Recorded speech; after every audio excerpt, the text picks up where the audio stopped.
정봉재 정치쇼 1부 순서 들어가겠습니다. 뉴스 브리핑 정상근 미디어오늘 기자 자리하셨습니다. 네, 안녕하십니까. 예, 안녕하지 않죠. 오늘 아침에는요. 제천 화재 때문에 모두가 가슴이 아픈. 어떻게 이렇게 참사가. 네, 정말 가슴 아픈 일인데요. 그 충북 제천시 하소동에 있는 그 8층짜리 복합 스포츠 시설 건물 두손 스포리움이라는 빌딩에서 화재가 벌어졌습니다. 예. 지금까지 집계된 바로는 총 29분이 숨지고 29분이 다친 것으로 알려져 있고요. 불은 어제 오후 3시 55분경 난 것으로 추정이 되고요. 그 소방당국은 그 1층 필로티 주차장 그쪽에서 이제 주차돼 있던 차량에서 불길이 시작된 것으로 보고 있는데 그 어떤 목격자분은 주차장 천장에서 불이 시작됐다 이렇게 얘기를 하시더라고요.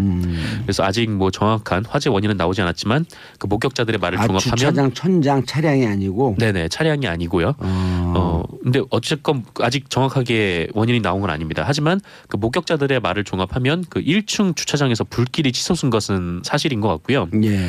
이게 이제 건물 외벽 마감재가 그 드라이비트라는 그러니까요. 그 드라이비트가 그 원료가 스티로폼이거든요. 그 스티로폼에 그 시멘트를 덧댄 형태라고 하더라고요. 근데 그게 뭐 보온성, 그 단열 뭐 이런 부분에 좋아서 외벽 마감으로 많이 쓰죠. 네. 하지만 결정적으로 이제 싼 가격이기 때문에 싸죠. 약간 대리석 질감이 있거든요. 네. 그래서 그거를 많이 쓰는데 이게 화재에 굉장히 좀 취약한 물질이라 금세 불길이 타고 올라가 버렸다고 합니다. 예. 네, 불은 1시간 40분 정도 뒤인 오후 5시 40분께 진압이 됐고요. 이 건물 2층 사우나에 있던 이용객들이 그 불길과 연기에 갇혀서 큰 피해를 입었습니다. 1층에서 불이 올라와서 2층이다 보니까 직접적으로 타격이 좀 있었고 그 목욕탕이 통유리다 보니까 이게 환기가 안 돼서 유독가스가 안에 가득 찼다고 합니다. 예. 그래서 이제 사망하신 분들은 거의 이 사우나 이용객들이 대부분이라고 하고요. 화재 현장에서는 또 건물 외벽에 매달리거나 옥상에서 하부에 설치한 에어매트로 뛰어내리는 장면들이 계속 보이는 등 좀 아찔한 장면들이 이어지기도 했고요. 밖에서는 건물에 갇힌 가족을 살려달라라는 피해자 가족분들의 절규가 이어졌다고 합니다. 그 보도에 따르면 어떤 분께서는 함께 목욕을 하러 갔던 아내와 그다음에 딸과 장모님이 한꺼번에 목숨을 잃는 비극도 있었다고 하고요. 이번 참사에서 좀 돌아봐야 할 게 있는 것 같은데 일단 건물까지 그 소방차가 가는데 길에 주차한 차량이 너무 많아서 이제 진입이 좀 늦어졌다고 합니다. 어디 골목길 안쪽에 있는 그런 건물이 골목길 안쪽에 있었나 봐요. 그래서 보통 그런 그 스포츠센터는 대로변에 있는 게 많은데 골목 안쪽에 있었네요. 네네. 그 주차한 차량이 많아서 좀 진입이 늦어졌다고 하고요. 또 굴절 소방 차량이 고장이 나서 대피가 지연되기도 했습니다. 뭐 추운 날씨로 인해서 밸브가 좀 터졌다라고 하는데 조금 더 관리에 만전을 기했으면 어땠을까라는 생각이 좀 들고요. 무엇보다 아까 말씀하셨던 드라이비트라는 그런 마감 외장재가 좀 의정부 화재 때도 이게 좀 문제가 됐었거든요. 근데 이게 좀처럼 잘 안 되고 있습니다. 드라이비트 외벽 마감재로 사용 금지를 해야죠. 그렇게 되면 이렇게 화재 취약한 게 내부 마감재 같은 경우는 그 불에 안 타는 그게 됐는지 안 됐는지 소방 검열이 엄격하거든요. 네. 근데 외부에서 이렇게 타고 올라가게 되면은 그걸 마감재로 쓰지 못하도록 해야죠. 그렇죠. 사실상 뭐 외벽으로 이렇게 타고 올라가면은 사람들이 빠져나올 구석이 없으니까 뭐 결국 이제 유독가스로 인해서 좀 사고를 당하시는 분들이 많은데 그게 후진국형 인테리어 그 마감재예요. 왜냐하면 후진국 같은 경우는 인테리어 할 때 제가 인테리어 사업을 해봤잖아요. 아 그래요. 그럼요. 그 화재 등등에 대한 점검이 없어요. 후진국들은. 근데 선진국으로 가면서 특히 그 방염 이런 커튼 같은 경우도 방염 처리하게 되면 그 부분만 지지 타다 말거든요.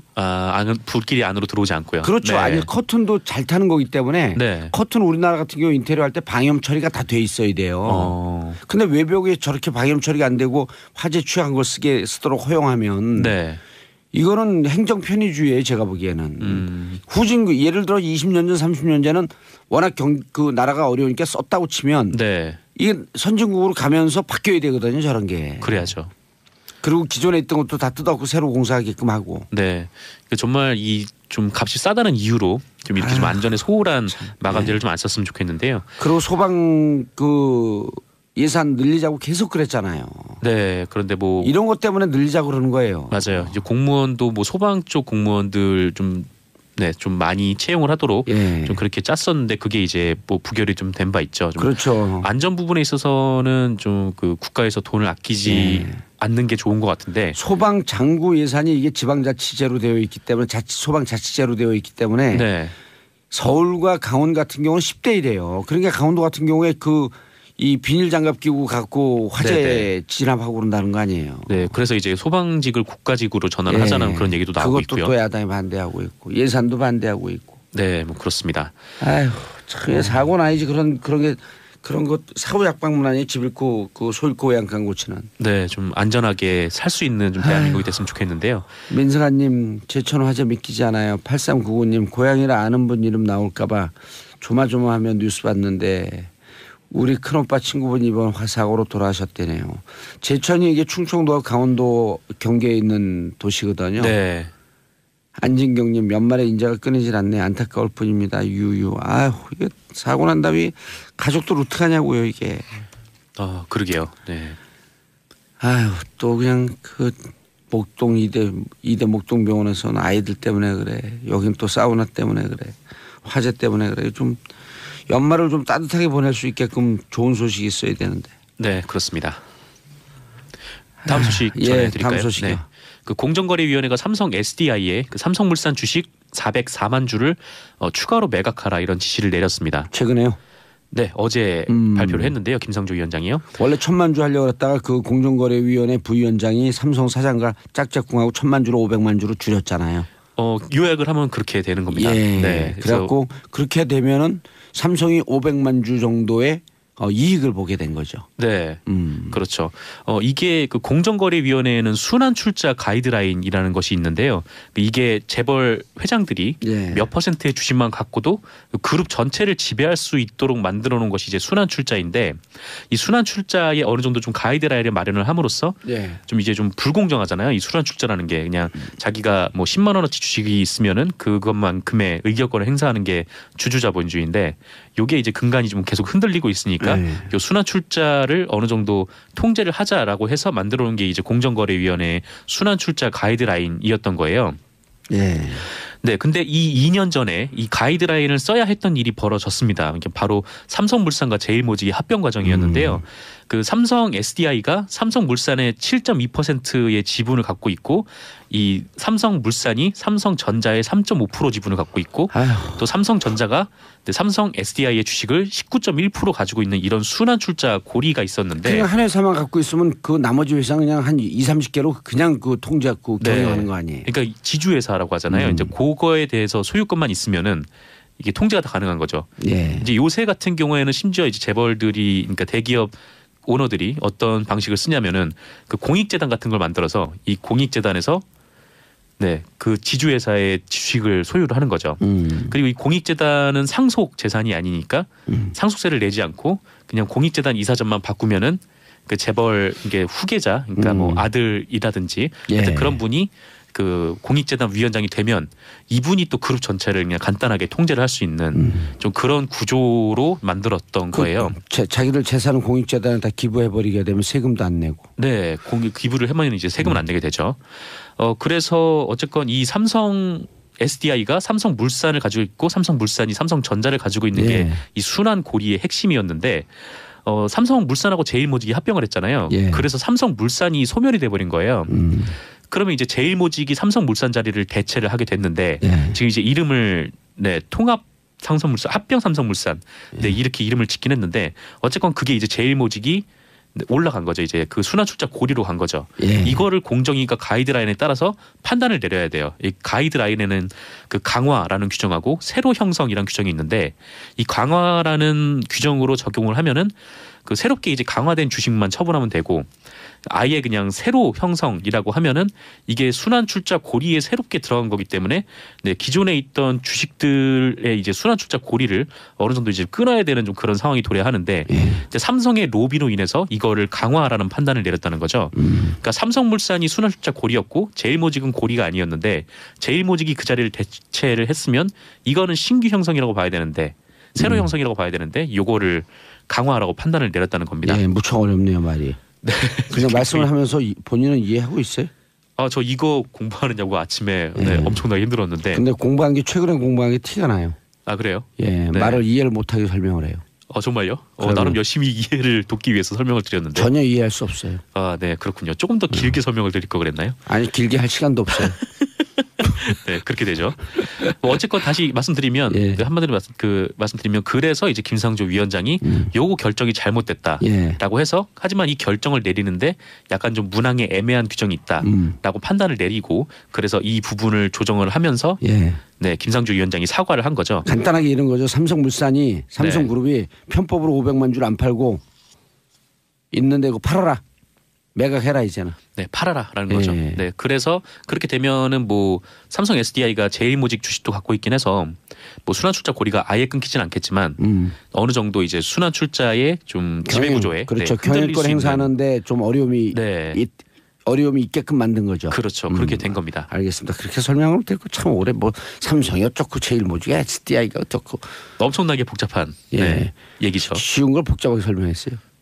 안 쉬워요 이거. 쉬워요. 네. 삼성물산이 편법으로 부당 수익을 취하고 있으므로 팔아라. 네. 그런 거 아니에요. 네, 그렇죠. 근데 이제 일종의 편법이 맞죠. 박근혜 우병우에게 내 측근 감찰하지 마라. 네. 이게 무슨 소리예요? 어제 우병우 전 민정수석에 대한 재판이 있었는데요. 이 자리에 윤장석 전 민정비서관이 증인으로 출석을 했습니다. 윤장석. 윤장석이에요, 정석이에요? 네, 장석입니다. 장석. 윤장석 민정비서관. 네, 이 윤장석 전 민정비서관은 이날 이런 증언을 했는데요. 윤장석 민정비서관이 계속 지금 우병우 전 민정수석에게 불리한 증언을 하고 있죠. 네, 우병우 전 민정수석이 폭격을 하고 있어요. 그렇죠. 민정수석일 때 이 사람이 민정비서관이었어요. 네, 레이저도 막 쏘고 그런다 그러더라고요. 요즘 법정에서 우병우가. 그 레이저 언제 한번 부러뜨려 줘야 되는데. 뭐 일단 뭐 구속이 됐으니까요. 예. 어쨌건 이제 이렇게 증언을 했습니다. 박근혜 전 대통령이 우병우 전 수석에게 누구든 문제가 되면 법대로 처벌하면 되니까 민정수석실에서 챙겨보지 말라. 이렇게 지시를 했다는 거예요. 그러니까 대통령 측근들 비리 감찰을 하지 말라라는 얘기와 똑같죠. 비리가 드러나면 처벌하면 되니까. 민정수석에서는 그런 거 하는 건데 원래는 또. 원래 이제 대통령 친인척이나 아니면 측근들의 비리를 감시하는 곳이 민정수석실이잖아요. 그러니까 이런 지시를 받으면 당연히 민정수석이 그거를 거부를 해야 되는 거잖아요. 원래 민정수석의 역할이 그거니까. 그런데 우병우 전 수석은 그냥 박근혜 전 대통령의 말대로 그렇게 하라라고 윤장석 전 비서관에게 지시를 내렸다고 하는 겁니다. 권력 앞에는 납작 엎드리네요. 뭐 그런 셈이죠. 그래서 뭐 과연 민정수석실에서 제 역할을 했다면 지금의 이런 일이 좀 벌어졌을까. 그런 여기서 측근이라 하면 거죠. 최순실을 얘기한 거겠네요. 그렇죠. 네, 사실 뭐 가족이라고 할 부분이 좀 없었으니까요. 박근혜 전 대통령에게. 마지막으로 간단하게 북한에서 병사 한 명이 귀순했다고요? 네, 그 합동참모본부가 21일 오전 8시 4분경 경기 지역 최전방 중부전선에서 북한군 초급 병사 한 명이 귀순했다 이렇게 밝혔습니다. 귀순한 북한군 나이는 19살 가량으로 알려졌고요. AK-47 소총을 소지하고 있었다고 하고요. 경계병이 발견을 했는데 그 넘어오는 과정에서 총격은 벌어지지 않았다고 합니다. 다만 북한군이 귀순한 다음에 그다음에 9시 한 24분쯤에 북한군 수색대가 좀 접근을 해서 경고방송과 함께 K3 기관총으로 사격을 했다고 하고요. 네, 어쨌건 그렇게 해서 넘어왔습니다. 초급 병사. 뭐라 그랬죠? 초급 병사. 초급 병사. 네, 알겠습니다. 자, 정상근 기자님 인사하시고요. 네, 감사합니다. 저는 광고 듣고 2부 여의도 UFC로 돌아옵니다. 채널 고정하소서.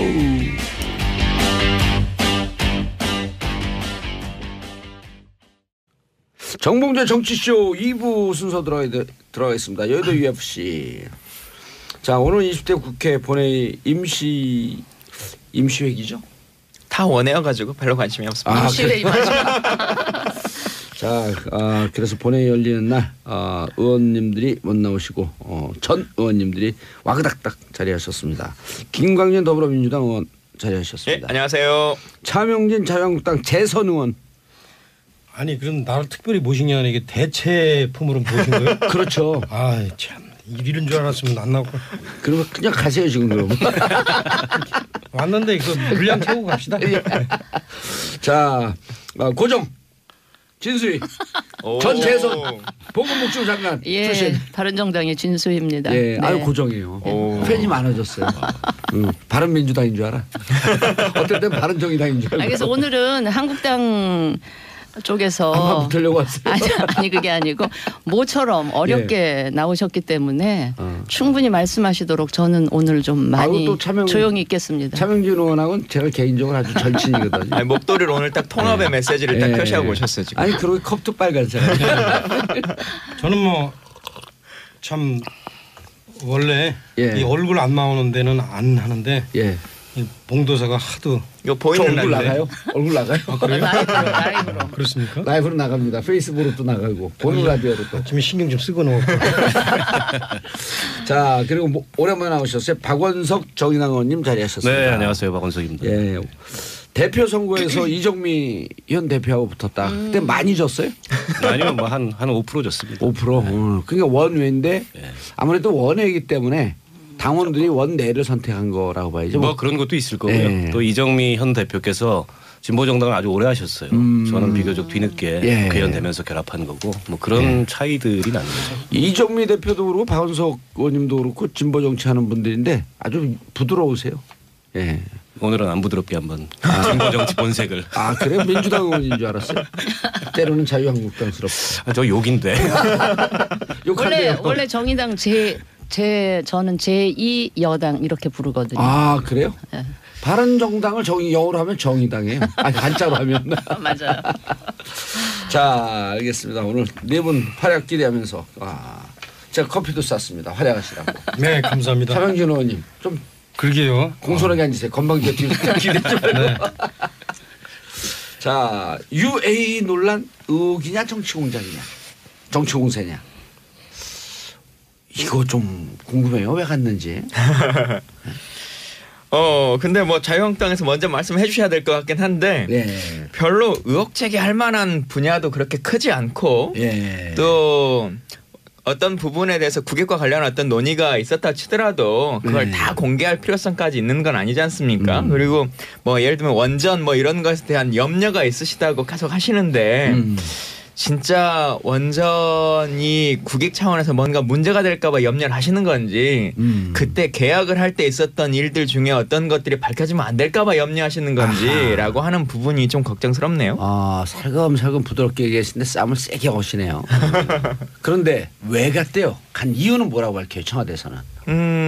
일단 공개적으로 말하는 것은 군부대 방문 위에 파병을 가했으니까요. 이제 그거 한 것이고 또 어쨌든 왕세제를 만나서 국가 간에 나눠야 될 일이 있었다라고 하는 것까지만 지금 공개를 하고 있는 거죠. 예. 자유한국당이 문제 삼는 부분이 정확히 뭐예요? 그 전에 우리가 이 문제를 좀 심각하게 봐야 될 이유는 뭐냐면 정치 지도자는 국민들한테 거짓말하면 안 돼요. 이게 제일 큰 거예요. 우리가 지금 그동안에 그 정치 쭉 해보면 뭔 일을 했는가 보다 무슨 말을 했는가가 더 심각하다고. 그러니까 이번에 임종석 실장이 가서 처음에 뭐라 그랬어요. 동명부대 격려하러 갔다고 그랬다가 그다음에 싹 말을 바꾸잖아요. 그죠? 뭐 예컨대 최종적으로는 뭐 박근혜 정부가 뭐 저지른 거를 되게 좀 무마하러 가려 했다? 이런 식으로 말을 바꾸면 안 돼요. 그게 일단은 국민들한테 불신을 주는 거고 이 자체만으로도 앞으로 제가 볼 때는 나중에 이 문재인 정부가 힘이 좀 빠지게 될 때 상당하게 제가 볼 때는 아마 청문회 대상 1호가 될 거라고 보여지는데 청문회 대상 1호. 네. 세시네요. 그런데 이제 하여튼 그때 청문회 때 뭐 제가 가면은 다행스럽게 제가 나가면 국회의원 다시 가는 거예요? 이제? 갈 수도 있을 것 같아요. 보니까. 부럽죠? 청문회 증인으로 가시는 건 아니죠? 그건 아니지. 근데 이거 무슨 상관이 있다고 증인으로 가? 친이잖아. 그 정도 끝발이 있어 내가? 친이시잖아. 친이 아닌가? 저쪽이 친인가? 아니지. 이때 청문회 열면 청문회는 지금 현재 그 청와대에 있던 분이나 이 민주당 분들이 나오지. 내가 무슨 뭐 민주당 근처에다 간 사람도 아니고 나를 보면은 적폐라고 그렇게 막 욕하는 분들이 말이야. 그래요? 그래서 하여튼 내가 뭘 물어볼 거냐? 뭘 물어봐요? 미리 보는 청문회. 지금 이 북한 쪽하고 관계가 있었던 거 아니냐? 왜냐하면 이제 레바논이 사실은 그 헤즈볼라 이쪽 그 하고 가깝거든요. 헤즈볼라는 또 이쪽 북한 쪽하고 관계가 깊다라는 그런 의혹이 있어요. 혹시 그런 측면에서 간 거 아니냐라는 의혹이 제기되고 있고 또 하나는 이제 우리 자유한국당에서도 많이 얘기한 거잖아요. MB 여기 MB 때 장관 하시던 분 있으니까 이따 한번 MB 이 소위 말하면 MB가 그 마이크를 피하면서 얘기하세요. 계속 마이크를 피했다요. 제가 코가 뾰족해가지고 이게 다 할까봐.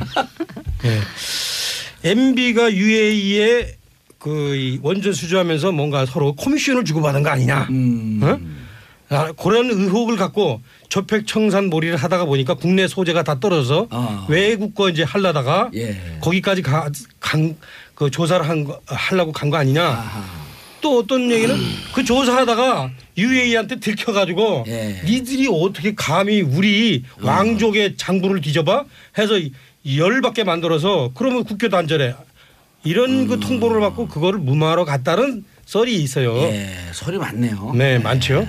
저는 이제 그거 말고 또 하나 설이 있는데 제가 볼 때는 설이 아니라 이제 본인의 추정에는 아마 평창 올림픽에 지금 문재인 대통령이 올인을 하고 있어요. 여러 가지 측면에서 아마 북한 핵 문제 해결도 그렇고 동북아 문제에 대한 본인의 주도권 확보를 해서 그런데 아마 평창 올림픽의 평화적 수행 개최를 하려고 보니까 상당히 이게 좀 위험하거든. 그래서 사실은 이제 중동의 어떤 이 중요한 창구 역할을 하는 UAE와 레바논에 가서 그런 부분에 대한 협조를 구하지 않았을까. 이건 제 추정이고. 일단 이런 추정이 있는데 이런 부분에 대해서 이 국민을 본인이 가지 말든가. 그래가지고 국정원장이나 이런 사람 보내든가. 왜 본인이 가가지고 그걸 티를 내가지고 왜 국민한테 이런저런 얘기를 바꾸느냐 이게요. 그거는 떳떳하지 못하다.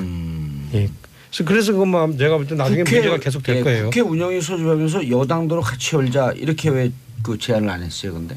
그리고 임종석 실장도 소환 요구서도 보내지 않고. 지금 본인한테 직접 물어보면 될 거 아니에요. 너 왜 갔냐? 아니 했을 걸 아마. 근데 그거 구두로 아마 오라고 그랬을 거고. 그리고 아마 운영위원회의 청와대에 대한 것이 의제가 걸리면 특별한 사정이 없는 한 비서실장이 당연히 나와야 돼요. 무슨 사정이 있어가지고 못한다고 양해를 구하는 경우는 있어도.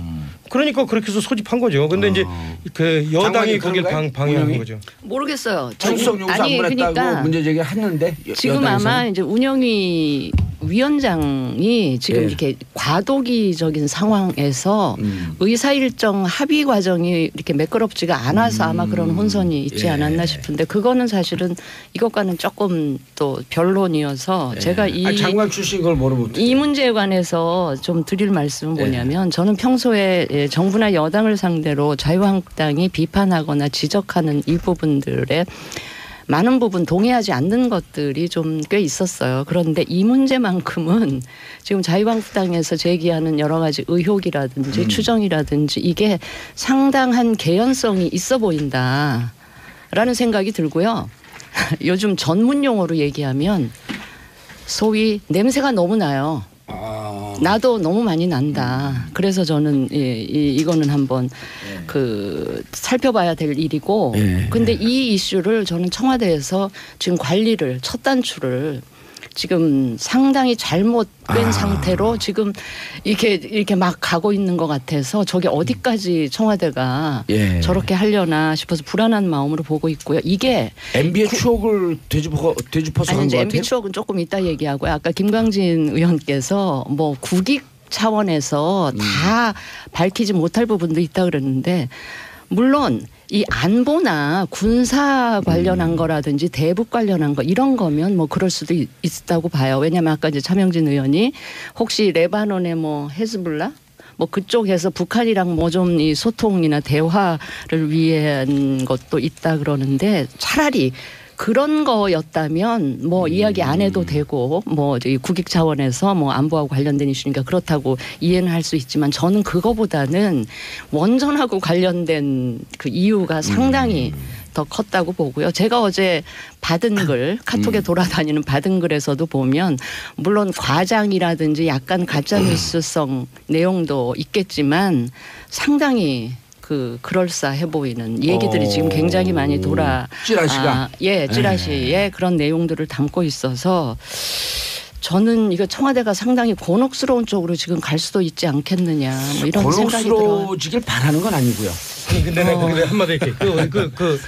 지금 카톡 내용의 이제 요지가 그거 아니에요. 우리 차명진 의원님께서는 말씀하실 때 조금만 살짝 주의하시면서 때 이런 건 하지 말고.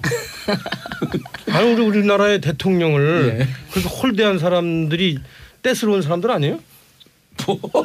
내가 우리나라의 자랑스러운 문재인 대통령 하지 말라니까 꼭 하시네고.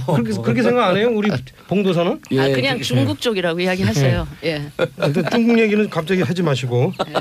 너무 유명해졌네 이거. 우리 진수희 장관님 얘기하셨는데 제가 볼 땐 그래요.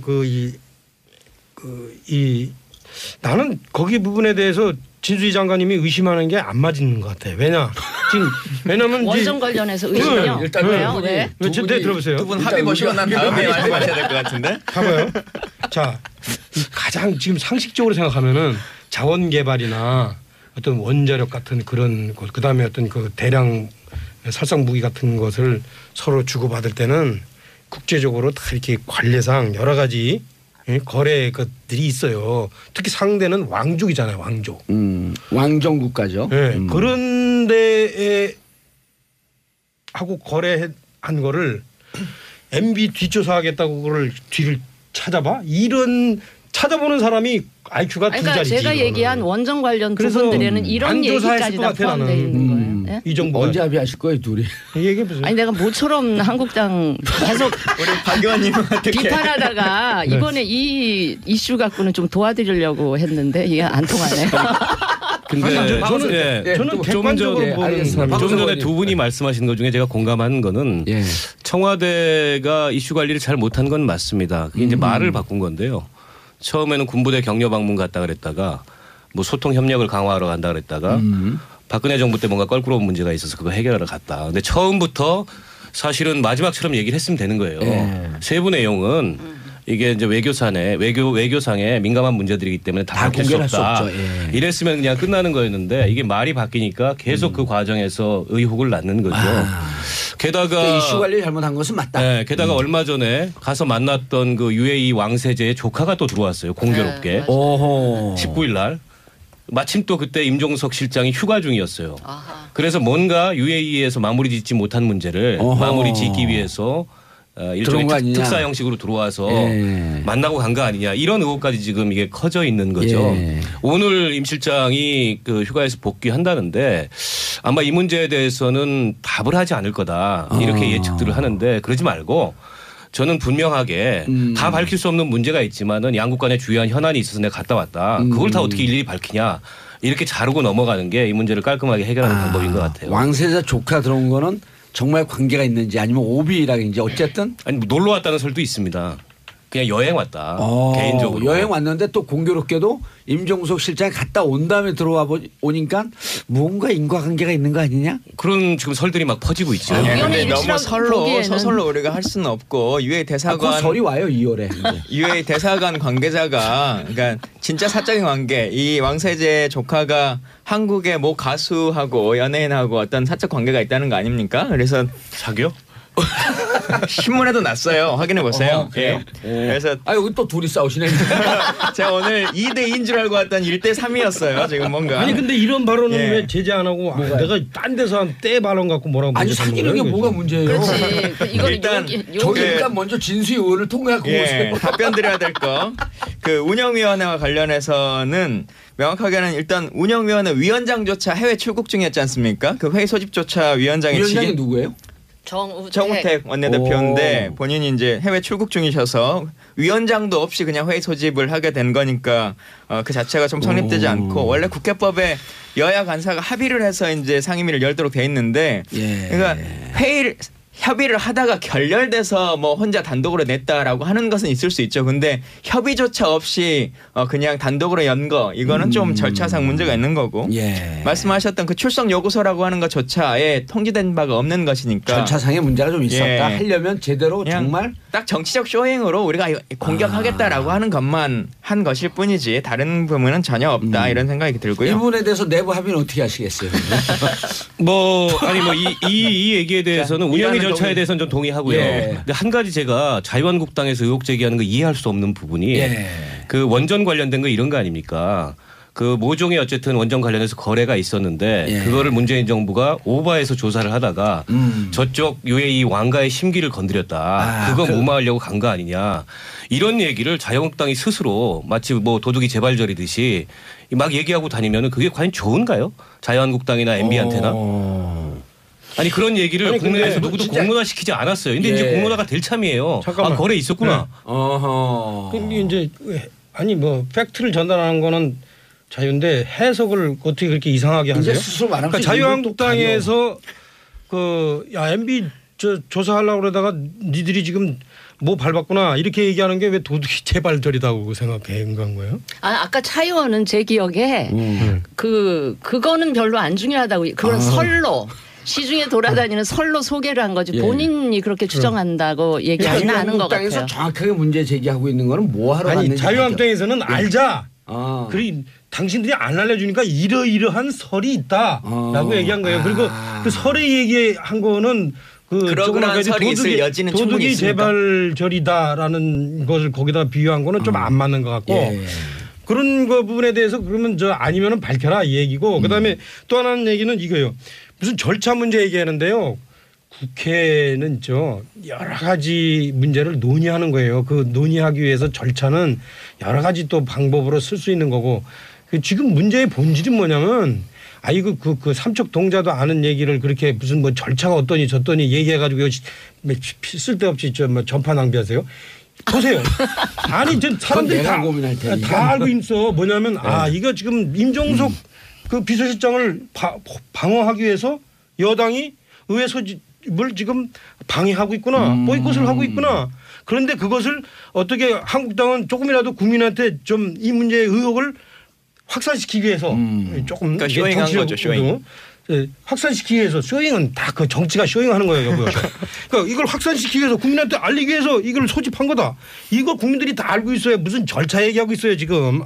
근데 이제 제가 이런 상황을 보면 조금 격가지 얘기지만 이 양당 거대 양당의 이 패권적인 그러면서 서로 손가락질하면서 적대적으로 공생하는. 그러니까 여당 입장에서는 자유한국당이 저런 행태로 계속 있어 주기를 그러면서 자기네들의 지지율을 계속 유지해가고 싶은 속내가 있고요. 자유한국당은 한국당대로 그 의사 일정이 제대로 진행되기를 바라기보다는 막 이렇게 공격하는 이 모습을 국민들한테 보임으로써 민주당이 이렇게 문제가 있습니다라는 걸 보여주기 위한 이렇게 적대적 공생 관계인 이 우리 이 정치를 좀 바꿔내려면 그거에 어떤 뭐라 그러죠 방파 역할을 할 수 있는 제3의 정당이 있어서 제대로 이거를 좀 겨누는 좋은 기승전 통합이네. 그래서 제3당의 그러니까 제대로 견제하고 이끌고 나갈 제3당의 존재가 굉장히 필요하다는 걸 다시 한번 절감하게 됩니다. 이 문제를 청와대는 정확하게 밝히고 요 정도까지는 외교적 사안이기 때문에 밝힐 수 없다. 좀 더 명확히 입장을 밝히는 게 차라리 낫죠. 이거 가지고 공방 지루하게 할 게 없이 그리고 UAE는 왕정 국가입니다. 그런 국가의 계약이나 이런 비즈니스는 사실 다 밝힐 수 없는 부분들이 있어요. 리베이트 같은 게 횡행하는 나라입니다. 그런 특수성이 있기 때문에 그거 더 잘할 거야 아마 이전 정부들이. 때문에 밝힐 수 없는 부분들이 있어요. 그냥 그렇게 하고 덮으면 되는 거지 자꾸 말을 바꿔서 좋을 게 없다는 겁니다. 그런데 제 개인적인 느낌은 자유한국당이 말린 것 같아요. 중요한 사건이 아닌데 이것 때문에 다른 정치적 이슈들이 가려지는 부분들이 있거든요. 그건 어떻게 생각하세요? 그거는 아닌 것 같은데. 아니 우리 정봉주 의원이 새로운 폭탄이 터졌죠. 정봉주 의원이 초선밖에 못해서 그래. 우리 재선 입장에서 보면 정치적인 공방은 이리 와 한 대 맞겠어. 그렇지. 아니 저는 한 번 떨어졌는데 여기 두 번 떨어졌잖아요. 그러나 정치적 공방이라는 거는 딱 이게 송곳만한 틈을 보고선 그걸 집중적으로 파야죠. 그러니까 우리 정봉주 의원 잘하는 거 있잖아요. 한 놈만 팬다 이거 저 잘하신다며. 그럼 비어 쓰지 말라 그랬잖아요. 예, 그러셨나? 예. 한 X만. 예, 미안합니다. 그런데 차명희 의원님 중요한 얘기 하실 것 같은데 광고 듣고 가시면 안 될까요? 그러시죠. 자, 광고 듣고 오겠습니다. 3부 채널 고정하소서.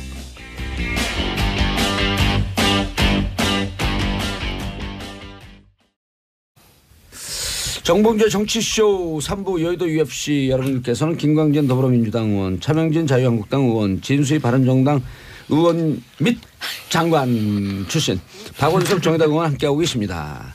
자, 여기 나오신 분들이요.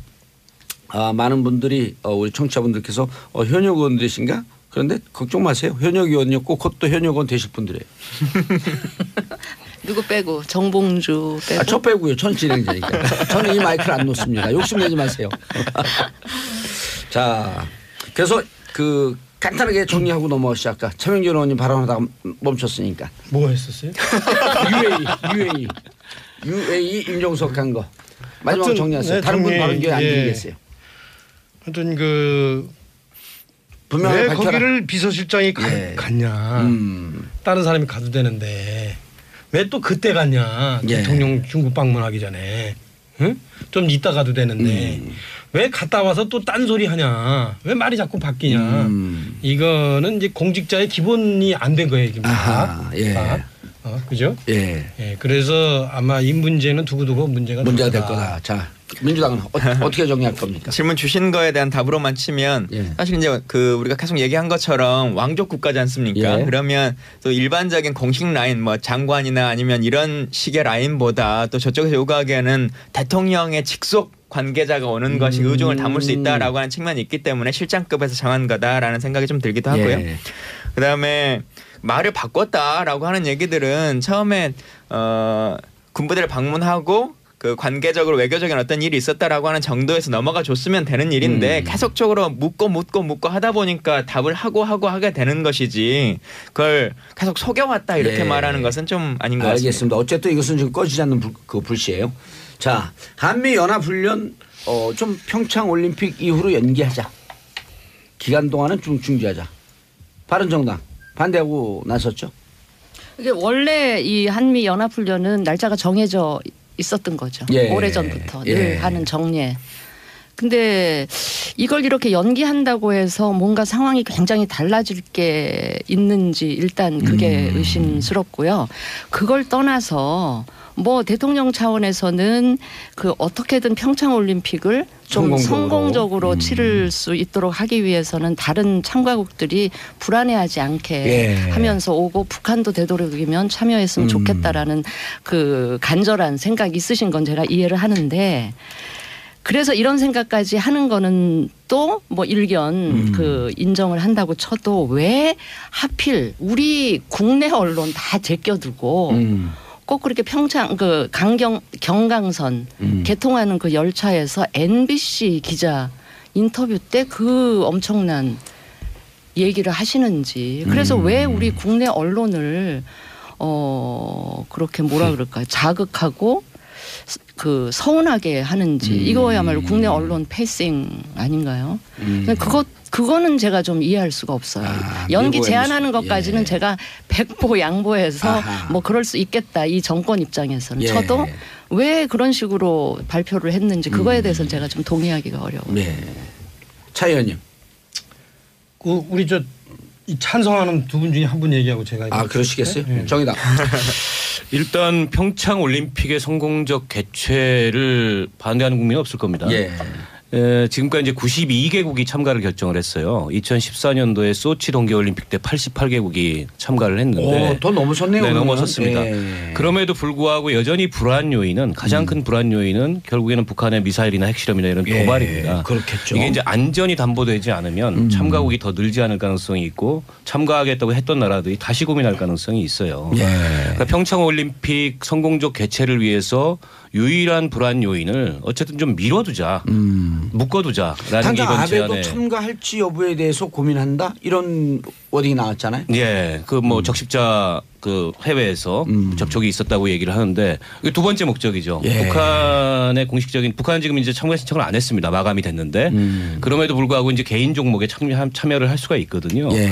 그 참여를 유도하는 면에서도 이게 지금 뭐 한미 군사훈련을 중국이 얘기하는 것처럼 쌍중단이라는 방식으로 아예 하지 말자는 게 아니고 이 기간 중에 미루자는 겁니다. 미루자. 그러니까 이거를 가지고 사실은 무슨 안보에 불철저하니 이렇게 얘기할 문제가 아니라는 거죠. 알겠습니다. 자, 샵1035 문자 보내주시고 짧은 문자 50원 긴 문자 100원. 안진경님 김강진 의원님 설명이 귀에 쏙쏙 들어오네요. 0614님 박원석 의원님 목소리 듣고 완전 반가 너무 오래간만에 뵙네요. 자주 나오세요. 박원석 의원님 자주 나오세요. 네. 예. 네라고 답변하셨습니다. 자 이제 그러면 결혼 성원이 아니구나. 곽영경님 진수 의원님 옳고 그름을 정확히 판단하고 뼈 있는 말씀 의원님 최고. 김성민님 차명진 의원님 팬이에요. 뉴스에서 자주 뵙는데 의원님 덕에 다른 관점을 생각하는 좋은 습관이 생겼어요. 오우 차 의원님 별명 차도래요. 단단하다 그래서 차도래요. 머리가 나쁘다 그래서 돌이 아니고 그냥 몸이 단단해요. 단단한 거예요. 우리 봉도사가 더 단단하시고. 예. 지금 이 평창올림픽에 대해서 우리가 참 잘 봐야 돼요. 예. 잘 봐야 되는데 평창올림픽을 성공을 시켜야 되는 대통령 어떤 의중은 제가 잘 이해를 하겠어요. 그런데 이게 지금 북한이 평창올림픽에 참가하는 게 과연 성공일까? 하면 좋지만 우리가 좀 뒤집어서 생각해 봐야 될 게 이런 게 있어요. 오히려 있죠. 이런 측면이 있어요. 북한의 위협이 있고 그다음에 현재 그 여러 가지 그 중동 이쪽에서 또 상당히 그 어려운 문제가 있는데 이 올림픽을 오히려 평화롭게 하기 위해서 그 마침 이 미국의 그 훈련이 있는 그것을 더 하면은 더 이게 안전적으로 될 수도 있다 이렇게도 생각할 수 있어요. 근데 그런 측면이 오히려 북한이 여기 참여하면 북한이 도발을 안 할 거니까 평화롭겠다라는 생각만 하시는 것 같아요. 그다음에 더 중요한 게 있어요. 이 평창올림픽을 성공적으로 이루기 위해서 우리가 지금 진짜 중요한 측면을 지금 간과하고 있는데 그게 뭐냐면 북한 핵에 대한 위협인데 북한 핵에 대한 위협과 관련해서 이게 지금 일시적 쌍중단이에요. 그죠? 일시적 쌍중단이란 말이에요. 이 일시적 쌍중단이 어떤 의미를 갖냐. 북한이 자신들의 핵무장을 하는 것이 정당화하는 논리가 뭐예요? 미국이 핵으로 자기들을 위협하기 때문이라고 그렇게 얘기하잖아요. 그것을 지금 정당화시켜주고 있어요. 이게 쌍중단하면. 그렇잖아요. 우리가 미군이 우리에게 주둔하고 있고 미군과 이 훈련을 하는 이유는 북한의 핵 위협을 막기 위해서 있는 건데 이게 지금 그것을 전도해 가지고 앞뒤를 바꿔 가지고 지금 북한을 주장하고 있거든. 북한은 자기들이 핵무기를 개발하는 이유가 미국이 자기들을 위협하기 때문이라고 한단 말이에요. 그거를 지금 합리화시켜주고 있어요. 지금 쌍중단하면 또 하나 두 번째. 미국의 입장에서 잘 보세요. 미국의 입장에서요. 미국의 그 대량 학살 무기에 대한 대응 전략이 뭐냐면 그 문제가 있는 그 지역에 일종의 무장을 좀 완비를 시켜가지고 문제가 발생할 경우에 그 안에서 해결하도록 한다. 그래야만 미군이 직접적으로 동원해가지고 거기에 중국이 대응해서 그것이 확산되는 것을 막는다. 그리고 미군이 그 지역에서 정기적으로 훈련을 해가지고 언제 무슨 일이 있든 항상 미군이 그 문제에 대응할 수 있는 태세가 되어 있다는 것을 보여준다. 그렇기 때문에 정기훈련이 상당히 중요하거든요. 정기훈련이 중요하다. 그런데 이 정기훈련을 어떤 정치적 여건에 따라서 밀고 땡길 수 있다? 이거는 뭐냐면 상대방에서 그러면 우리가 국제 환경상 중국이나 뭐 러시아가 압력을 하면은 문제가 발생했을 때 미군이 안 올 수도 있다. 이렇게 생각할 수 있어요. 그래서 할 수 있다. 지금 이 훈련을 정기적으로 한다는 것의 의미가 이게 아주 국제 정치상 그리고 그 국제 전략상 상당히 중요한 문제인데 이거를 이렇게 미룬다는 것 자체가 상당히 저는 어떻게 그런 발상을 했을까 하는 점 하나하고 알겠습니다. 그다음에 두 번째 여러 개 얘기하셨어요. 예. 크게 두 번째. 자, 이 모든 것을 놓고 그래도 뭐 이 문재인 대통령의 입장을 이해할 수 있어요. 하지만 이것을 문재인 대통령이 내가 미국에 제안했다. 이렇게 얘기하는 것 자체가 저는 상당한 이게 결례라고 봐요. 오히려 미군 쪽에서 그거를 얘기하도록 했어야지 내가 제안했다. 이건 마치 운전대를 내가 갖고 있다라는 얘기처럼 들리지만 미국 입장에서는 이 기분 나쁜 거예요. 지금 한참 제가 알고 있기는 얘기가 논의 중인 걸로 알고 있는데 그런데 내가 제안했다 해보면 미국이 노 할 수도 없고 또 미국이 예스 해도 미국으로서는 이게 자기 문재인 대통령이 가고 우리 국민 입장에서는 좋은 거 아니에요? 그런데 이제 미국으로는 우리 대통령이 딱 어깨가 사는 건데 서로 한미 공동 상호 방위를 하는 입장에서는 상당히 그 기분 나쁜 거죠. 알겠습니다. 디테일이 그 부분은 제가 조금 수긍이 되네요. 알겠습니다. 지금 일시적 쌍중단이라는 표현도 썼어요. 정부에서는 사실 싫어하는 표현이고 그다음에 북한의 핵을 합리화시켜 주는 거 아니냐. 그리고 정기적인 군사훈련이라고 하는 것은 대량 살상 무기의 확산을 막는 중요한 수단이다. 그거를 일시 중단한다라고 하는 게 다른 시그널을 줄 수 있다. 마지막으로 합의 진행 중인 거를 왜 자기가 제안한 거로 해갖고 상대방 측을 기분 나쁘게 하냐. 요 한 4가지 정도로 요약이 될 수 있거든요. 요 군사 문제 전문가예요. 요약 엄청 잘하시네. 일단은 똑똑하네. 칭찬도 좀 비아냥거리는 것도 들려요. 아니 감탄. 이 문제를 너무 북한에 대한 관점으로만 보시는 거다 생각이 먼저 좀 들거든요. 그러니까 이 한미연합훈련을 연기시킨다거나 뭐 하는 행위가 북한의 참여를 독려하기 위한 것이 꼭 전제되는 것처럼만 생각하시는데 실제로는 꼭 그런다고 볼 수 없는 것이 아주 상식적으로만 보자고 하더라도 우리가 한 보름 전에 유엔에서 결의안이 채택됐지 않습니까? 평창 동계올림픽과 패럴림픽 기간에는 현재 하고 있는 전쟁도 잠깐 좀 멈추자. 그렇죠. 휴전 제안이 라고 하는 것이 전 세계의 국가들이 동의했고 의결을 한 사항인데 전쟁을 하는 것도 다른 나라도 멈춰달라고 하는 건데 개최하고 있는 이 나라에서 실제 전쟁이 아니라 훈련하는 것도 잠깐 연기하는 것은 어찌 보면 아주 당연한 문제인 거죠. 그래서 그렇게 좀 봐주시면 좋겠다. 그리고 정례 훈련인데 이렇게 연기하면 되느냐라고 하는 말씀하셨는데 정례 훈련이긴 합니다만 연례적인 정례 훈련이긴 합니다만 저희가 이 키 리졸브 훈련 같은 경우에 매년 2월 초에 하기도 2월 말경에 하기도 하고 3월 중순에 하기도 하고 3월 말에 하기도 하고 그렇습니다. 그렇죠. 시기는 좀 왔다 갔다 했죠. 그건 전쟁의 D-Day 지점을 뭐로 잡느냐라고 하는 걸로 그 워게임을 시작하면 되는 것이기 때문에 크게 문제될 만한 것은 없다. 군사적으로도 라는 말씀 드리고요. 그다음에 그 일시적인 쌍중단이다 이렇게 말씀하셨는데 그 말 자체가 답이 있다고 생각합니다. 그러니까 중국이 말해왔던 쌍중단이라고 하는 것이 아니니까 사실상 다른 이름이라고 하는 것을 붙이는 거지 않습니까? 일시적 쌍중단이니 사실상 쌍중단이니 이렇게 말씀하시는 건데 우리가 이미 용어로서도 이게 중단이 아니라 잠깐 연기를 하는 거다라고 하는 것으로 말했으니까요. 그걸 계속 언어로서 그 말씀하시면 안 되는 것 같고 그다음에 왜 미국과 같이 말하지 않았냐 이렇게 말씀하시는데 어찌 보면 우리 미국 입장에서 그러니까 우리 입장에서는 우리가 결정했다 그러면 말씀하신 것처럼 어떻게 합의를 이룬 것도 아닌데 그렇게 말할 수 있느냐 이거 한미 간에 같이 하는 건데 이 논리가 성립되는 건데 우리가 이런 것을 요구했고 제안했다라고 하는 건 어찌 보면 논의가 진척 중이다. 논의가 진척 중이다라고 하는 건 충분히 말할 수 있는 거죠. 그러니까 이제 아직 미국 정부의 공식적인 대답이 돌아오진 않았지만 틸러슨은 또 이제 캐나다 방문하면서 모르고 있다. 한미연합 사령관은 어쨌든 동맹국의 의견을 존중하겠다라는 입장을 표했어요. 그렇죠. 일정한 이제 공감대나 교감을 하고 있다는 의사 표현으로 봐도 동맹국의 입장을 존중하겠다. 봐도 될 것 같고요. 아까 이제 우리 차명진 의원님 말씀하시면서 이 한미연합 그 군사 훈련을 미루는 것이 북핵을 합리화시켜 주는 거 아니냐. 북한이 핵 개발의 논리로 얘기하고 있는 미국의 어떤 전쟁 위협, 핵 위협 앞에서 우리는 핵 개발을 할 수밖에 없다라는 걸 합리화시켜 주는 거 아니냐 이런 말씀을 하셨는데 우리가 입은 삐뚤어져서 말은 바로 해야 되는 게 사실은 북한의 핵 개발이 먼저가 아니고요.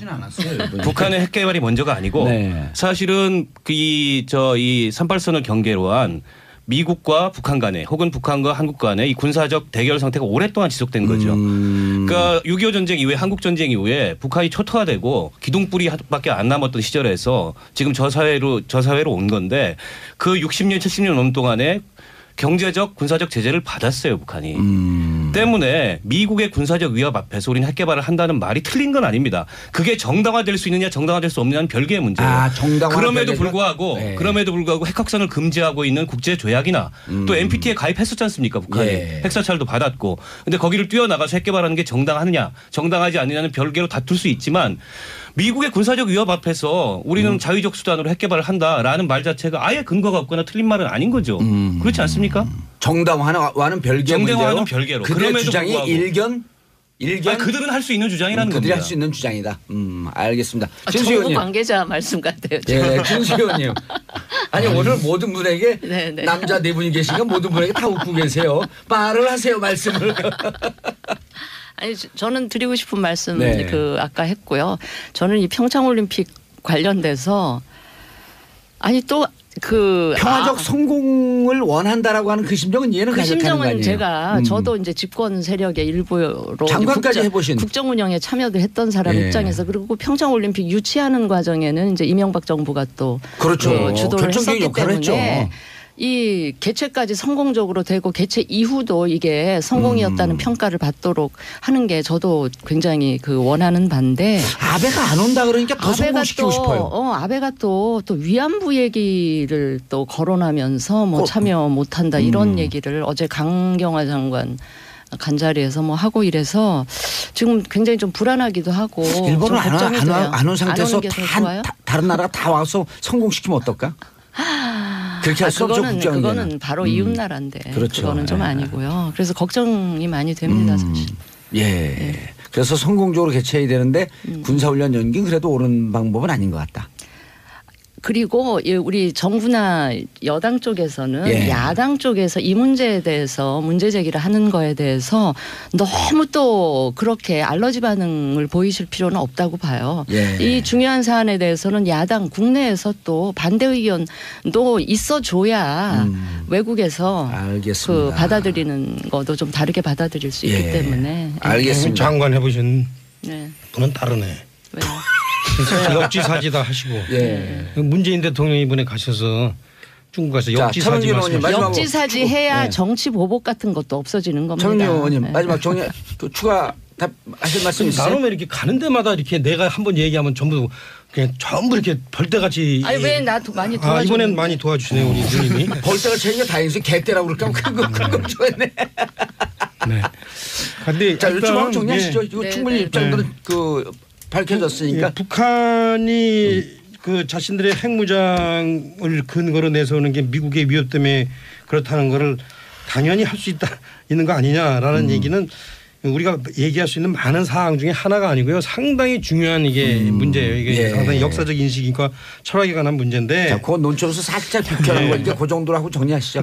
한국도 할 얘기 많아야죠.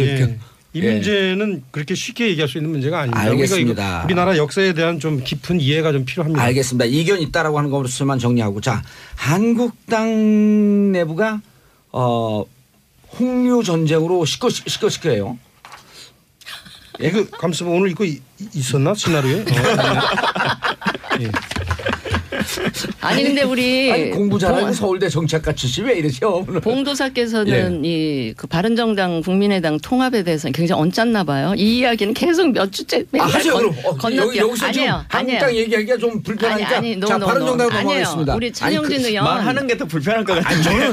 저는 그게 더 관심이 있어요. 아니에요. 그거는 그냥 제가 조금 웃자고 한 얘기고 차명진 의원 한국당 쪽에서 너무 오랜만에 나오셨기 때문에 관련된 얘기 하시는 게 더 나을 것 같아요. 내부에 지금 이게 불편한 얘기인데 뭘 자꾸 하라 그러세요. 그거를. 자 바른정당. 네. 자 그다음에 무슨 정당이죠? 국민의당 통합. 네. 지금 통합 굉장히 급물살을 타고 있고요. 저희 바른정당은 지금 일부 언론의 기사가 굉장히 잘못 나고 있는데 마치 11명 중에 일부는 국민의당이랑 통합할 경우 자유한국당으로 이렇게 돌아갈 사람이 몇 명 있는 것처럼 얘기하는데 그거 전혀 사실이 아니고요. 3명이라고 나오던데. 네, 전혀 사실이 아니에요. 한 달 전까지는 좀 그런 기류가 있는 분들도 통합이 있었는데 되면 더 앉아있는다. 최근에 두세 번의 의총을 거쳐서 11명 전원이 국민의당하고의 통합에 대해서 다 공감하고 일치되는 입장을 지금 가지고 있다. 그걸 예. 분명히 말씀드리고요. 근데 이제 국당 내부가 너무나 국민의당 내부가 너무 시끄러우니까. 너무 시끄러워요. 예, 예. 올 사람이 13명 정도밖에 안 된다라고 이제 반대파 쪽에서는 그렇게 계산하고 있는데. 그건 반대파의 희망 섞인 전망인 것 같고요. 바른정당에서는 어떻게 보고 계세요? 막상 통합이 이렇게 그 결론이 나면 그냥 지금 조금 온건한 반대 의사를 표시했던 분들도 다 올 큰 것이다. 흐름이 이쪽으로 되면 그냥 같이 따라오실 분들이 거의 대부분이고 예. 지금 아주 극렬하게 반대하시는 분들 몇 분은 같이 오시기가 좀 힘들지 않을까 그런 근데 이제 생각을 문제는 하고요. 네. 호남 의원들이 예. 기초광역 의원들 현역 네. 그다음에 기초광역 그 기초단체장들 탈당 도미노가 일어날 것이다라고 하는 것 때문에 본인은 합당에 통합에 합류하고 싶어도 실질적으로 기초위원들 때문에 광역의원들 때문에 못 올 것이다 이런 주장도 있거든요. 그거 그럴 수도 있겠죠. 그다음에 지방선거를 너무 코앞에 두고 있다 보니까 현역 의원들 입장에서는 그런 움직임에 굉장히 이렇게 예. 묶이게 될 가능성은 높아 보이는데 그럼에도 불구하고 좀 미래로 가야 된다라고 생각하는 사람들은 당장의 올 현실을 것이다. 좀 뛰어넘는 결단을 하실 수도 있지 않을까. 예. 자유한국당은 사실은 김성태 원내대표가 되면서 보수 대통합, 대연합 이런 걸 꿈꾸고 있다가 저쪽에 급물살 타면서 좀 불편한 심기 아닌가? 일단은 저는 이제 소속이 자유한국당인데 그럼에도 불구하고 저는 우리나라의 중도 정당이 한번 제대로 섰으면 좋겠어요. 잘 됐으면 예. 좋겠다. 잘 됐으면 우리 차명진 의원도 오실 것 아니면 같아요. 이제 제가 그거보다는 이제 그럼 가면은 김문수 지사도 같이 가야 되는데. 아니 좀 얘기 좀 들어보세요. 뭐. 아이. 그러니까 이제 우리나라가 이제 어쩔 수 없이 예. 지금 여러 가지 이제 환경 때문에 좀 좌우 극단으로 나뉘어져 있고 이게 예. 좀 뭐라 그러나 특히 그게 또 지역 기반에 또 또 근거해 가지고 서로 적대적 공생을 하고 있기 때문에 좀 중도 정당이 좀 필요하다. 저는 그 중도 정당을 위해서는 선거법도 고쳐야 된다고 생각하는 사람인데 중대선거법. 예, 그것이 우리 자유한국당에 비록 손해가 될지라도 우리나라 정치 전체를 위해서. 다만 제가 하나 아쉬운 건 예. 솔직히 이래요. 지금 바른정당이나 그 국민의당에 있는 분들이 그럼 중도 정당을 할 만한 그 역사와 준비가 돼 있는 분들일까? 그 부분에 대해서는 좀 회의적이에요. 그러니까 예컨대 국민의당에 있는 분들 다수가 사실은 그 민주당에서 떨어져 나온 분이란 말이에요. 민주당에서 실정에 현재 그 문재인 대통령 그 주류에 밀려서 네. 그분들이 중도 정당을 지향해서 나온 게 아니라 그런데 또 바른정당에 계신 분들도 제가 볼 땐 상당 부분들이 그래요. 지금 남아있는 분들은 굉장히 순도가 높고요. 국민의당에 지금 극렬하게 반대하시는 일부 분들은 저 이런 얘기까지 하기 좀 그렇지만 정말 요새 적폐 얘기하는데 정치권에 적폐 대상인 분들이 지금 계시는 것 같아요. 그래서 그래서 그분들하고는 좀 같이 안 갔으면 그 부분에 좋겠다는 생각을 대해서는 하죠. 좀 알겠습니다. 아니 왜냐면 근데 그분들도 통합에 동참하겠다 그러면 어떻게 하실까요? 그러면 그게 저희가 제 참 문제인데. 애매해지는데 그렇다고 오지 마세요. 그럴 수는 없잖아요. 없죠. 근데 그분들 안 오실 것 같아요. 지금까지 본인들이 뱉어놓은 말이 있는데. 그리고 그 지역 정서 때문에 못 가요. 그러니까 그러니까. 통합 반대파 분들이 가장 좋은 전략이 네. 우리가 적극적으로 통합하겠다라고 선언하는 거예요. 그러면 예, 바른정당에 못 받는 거죠. 아니 박원석 의원하고 우리 김광진 의원님이 이번 통합할 때 나도 합류하겠다 그러면 통합 안 할 거요? 우리도 합류하고 같이 가겠다 그러면. 아니 안 하는 게 아니고 안 받는 거지 그냥. 안 받는 거죠. 니는 안 돼. 아니 그래 민주당에서 또 추미애 의원께서 세게 한마디 했어요. 그쪽 반대파 하는 분들이 민주당으로 올까 했더니 국민의당은 다 오합지졸들이다. 세세요. 사실 지금 뭐 저희야 굳이 그 작은 정당 둘이 합하는 것도 크게 관심 있지는 않고 예. 저희한테 오는 것에 대해서도 굳이 환영할 일도 뭐 반길 일도 없는 왜냐면 일이잖아요. 이미 지역이 다 그 원외위원장들이나 세팅이 되어 있는 예. 상태니까. 그리고 기초광역의원들은 탈당 고민을 했고 민주당으로 오고 싶어하는데 예. 민주당도 후보들이 차고 넘치는데. 아니 근데 그런데 이런 나는 거는 원래 처음에는 예. 아마 국민의당에 있는 특히 호남 출신 의원들이 아마 못 떠날 거다라는 생각을 했었어요. 근데 예. 최근에 조금 제가 이 판단이 좀 바뀐 게 예. 이런 게 있어요. 지금 이런 측면이 있어요. 이 문재인 대통령과 여당이 이제는 입법을 통해서 본인의 이 국정을 수행을 해야 되거든요. 근데 입법을 지금 하려면은 의원들이 필요하고. 사람 예. 의원이 필요하거든. 근데 의원이 필요한데 과연 국민의당에서 탈당하는 사람들을 우리는 이미 다 여기 저 주인들이 있으니까 못 받아 할까? 이렇게 하기는 쉽지 않다. 제가 볼 때는 쉽지 않아요. 아니 연결해서 제가 10초만 멘트를 하면 만약에 이 국당이랑 바른정당 통합이 결렬되면 일부가 정말 자유한국당으로 가게 되잖아요. 바른정당이. 그러면 자유한국당이 일당되는 상황은 민주당이 그거는 좀 그러면 지금 국당에 선도가 높은 분만 남아 계신다며요. 아니 국민의당의 호남 의원들을 안 받을래 안 받을 수가 없는 상황으로 갈 수 있습니다. 알겠습니다. 자 여의도 UFC 오늘 네 분 함께 하셨는데요. 김광진 의원님 인사하시고요. 예, 반갑습니다. 감사합니다. 예, 박원석 의원님 인사하시고요. 예, 반갑습니다. 고맙습니다. 차명진 의원님 인사하시고요.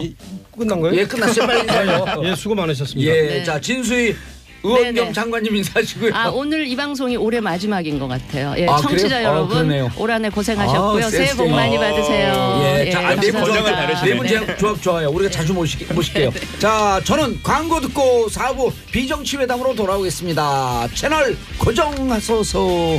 수고하셨습니다.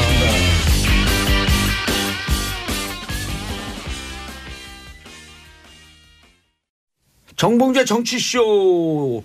자, 4부 비정치회담. 정치 뉴스 빼고는 다 있는 시간이죠. 하재근 문화평론가님 자리하셨습니다. 예, 안녕하세요. 예, 강경하지 않은 강경윤 SBS 퍼니 기자님. 네, 안녕하세요. 스트롱윤입니다. 아하, 강경윤, 강경한 주제도 윤, 스트롱윤입니다. 네. 부드럽게 만든다. 예. 윤활유 네. 부어진다. 해석이 좋네요. 좋아요. 강경윤. 네. 자, 오늘은 무슨 뉴스 가져오셨죠, 강경윤 기자님? 네, 웃을 수가 없는 소식인데요. 사실 굉장히 안타깝습니다. 이 샤이니의 멤버죠. 종현 씨가 27밖에 안 됐거든요. 예. 너무나 안타깝습니다. 어제 발인식이었는데요. 세상을 떠났죠. 종현 씨 같은 경우에는 참 기자들이 봤을 때 아이돌의 정석이다 이렇게 볼 정도로 참 성숙했던 그런 가수였거든요. 싱어송라이터로도 성장을 했었고 그래서 굉장히 좀 많이 안타까웠습니다. 그래서 발인식에도 많은 그 배우 동료들이 와서 가수들이 와서 굉장히 많이 울었던 그런 아주 슬픈 발인식이었습니다. 네. 원래 이제 그 심리학과나 정신과 의사들은 네. 이러한 그 스스로 목숨을 끊는 것 이 얘기는 네. 기사에서도 간단하게 하고 많이 맞아요. 하지 말라는 거예요. 왜냐하면 맞아요. 고민하는 사람들에게 이게 안 좋은 시그널이 될 수 네. 있다. 그런데 그 노래를 이제 그 2015년에 이제 네. 솔로로 데뷔했잖아요. 네, 맞아요. 그리고 주위 친구들한테 동료 가수들에게 줬던 노래를 보면 네. 다 그 우울을 소재로 하고 있거든요. 울러올리라든지 무슨 우울 또 뭐 있잖아. 한숨도 예. 있고요. 근데 굉장히 이렇게 그럴 다른 때- 사람들한테 위로를 좀 하려고 했던 것 같아요. 본인이 힘드니까 이제 너네 가슴을 펴고 숨을 크게 쉬어봐라. 예. 그리고 너는 참 잘하고 있다. 자랑스럽다. 이런 얘기를 본인 듣고 싶은 얘기를 많이 했던 것 같아요. 그게 이번에 유언에도 유서에도 그대로 네, 나왔잖아요. 맞아요. 그렇습니다. 지금까지 고생했다고 말해줘. 네. 고생 많이 했죠, 사실. 이번에 놀라운 게 우리가 그동안 이제 우울증에 대한 대처로 예. 가장 높은 수위의 대처로 항상 이야기를 했던 게 병원 가서 치료받아라. 이게 제일 높은 수위의 그렇죠. 그런데 대처거든요. 그게 오히려 역효과였었어요. 그게 이제 이번에. 역효과인지 뭔지는 잘 모르겠지만 어쨌든 이번에 놀라운 것은 병원에 가도 이게 제대로 진정이 안 될 수가 있구나. 이거는 상당히 놀라운 거고. 그 제가 일단 네. 이거 주변을 좀 취재하다 보니까 뭐 안타깝죠. 그리고 주위의 사람들은 좀 시그널에 대해서 대체로 좀 아주 친한 사람들은 좀 보고 있었고, 그리고 이달 초에는 좀 적극적으로 본인이 이제 막 그런 얘기도 해서 주변에서 굉장히 만류도 하고 병원도 치료도 계속 하고 했는데 이제 본인이 좀 많이 힘들어했던 것 같고, 이게 사실은 그 종현 씨가 생각이 되게 많은 친구였거든요. 그러니까 보통 아이돌들 같은 경우 워낙 어린 나이에 데뷔해서 사실 세상 물정 모르는 친구들이 많은데, 봉도사님이 가장 자주 하는 얘기 있잖아요. 플라톤의 명언이죠. 그게 뭐였죠?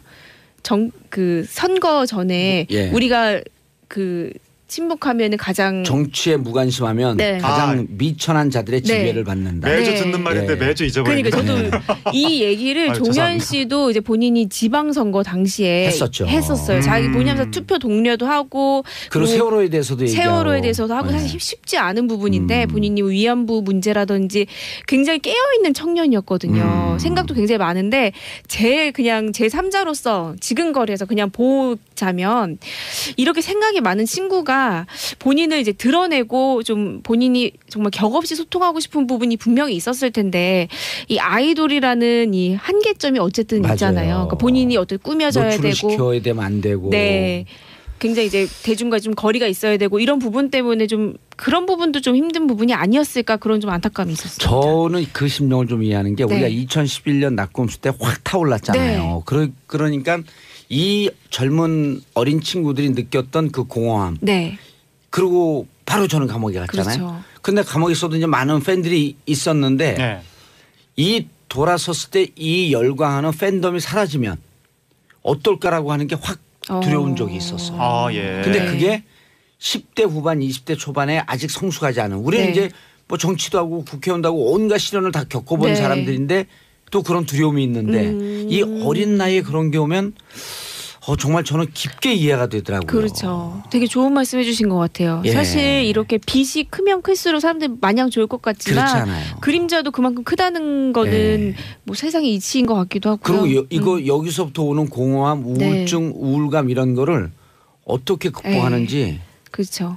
몰라요. 맞아요. 그러니까 최근에 제가 스타 PD하고 술자리 한 적이 있어요. 네. 근데 암에 걸렸었다 그러더라고요. 그분이요? 예, 그분이 암에 걸렸었다 그러고 정말 스타 PD인데 이제 제 나이 또래 저보다 좀 많은데 그러면서 지금도 계속 약을 먹고 있어요. 그래요. 그래서 이렇게 우리처럼 빚을 본 사람들은 네. 어렸을 때 빚을 본 사람들은 그 이후에 노후가 어떻게 될지 그 이후에 이런 것이 사라진 이후의 삶이 어떻게 될지 늘 불안하기 때문에 네.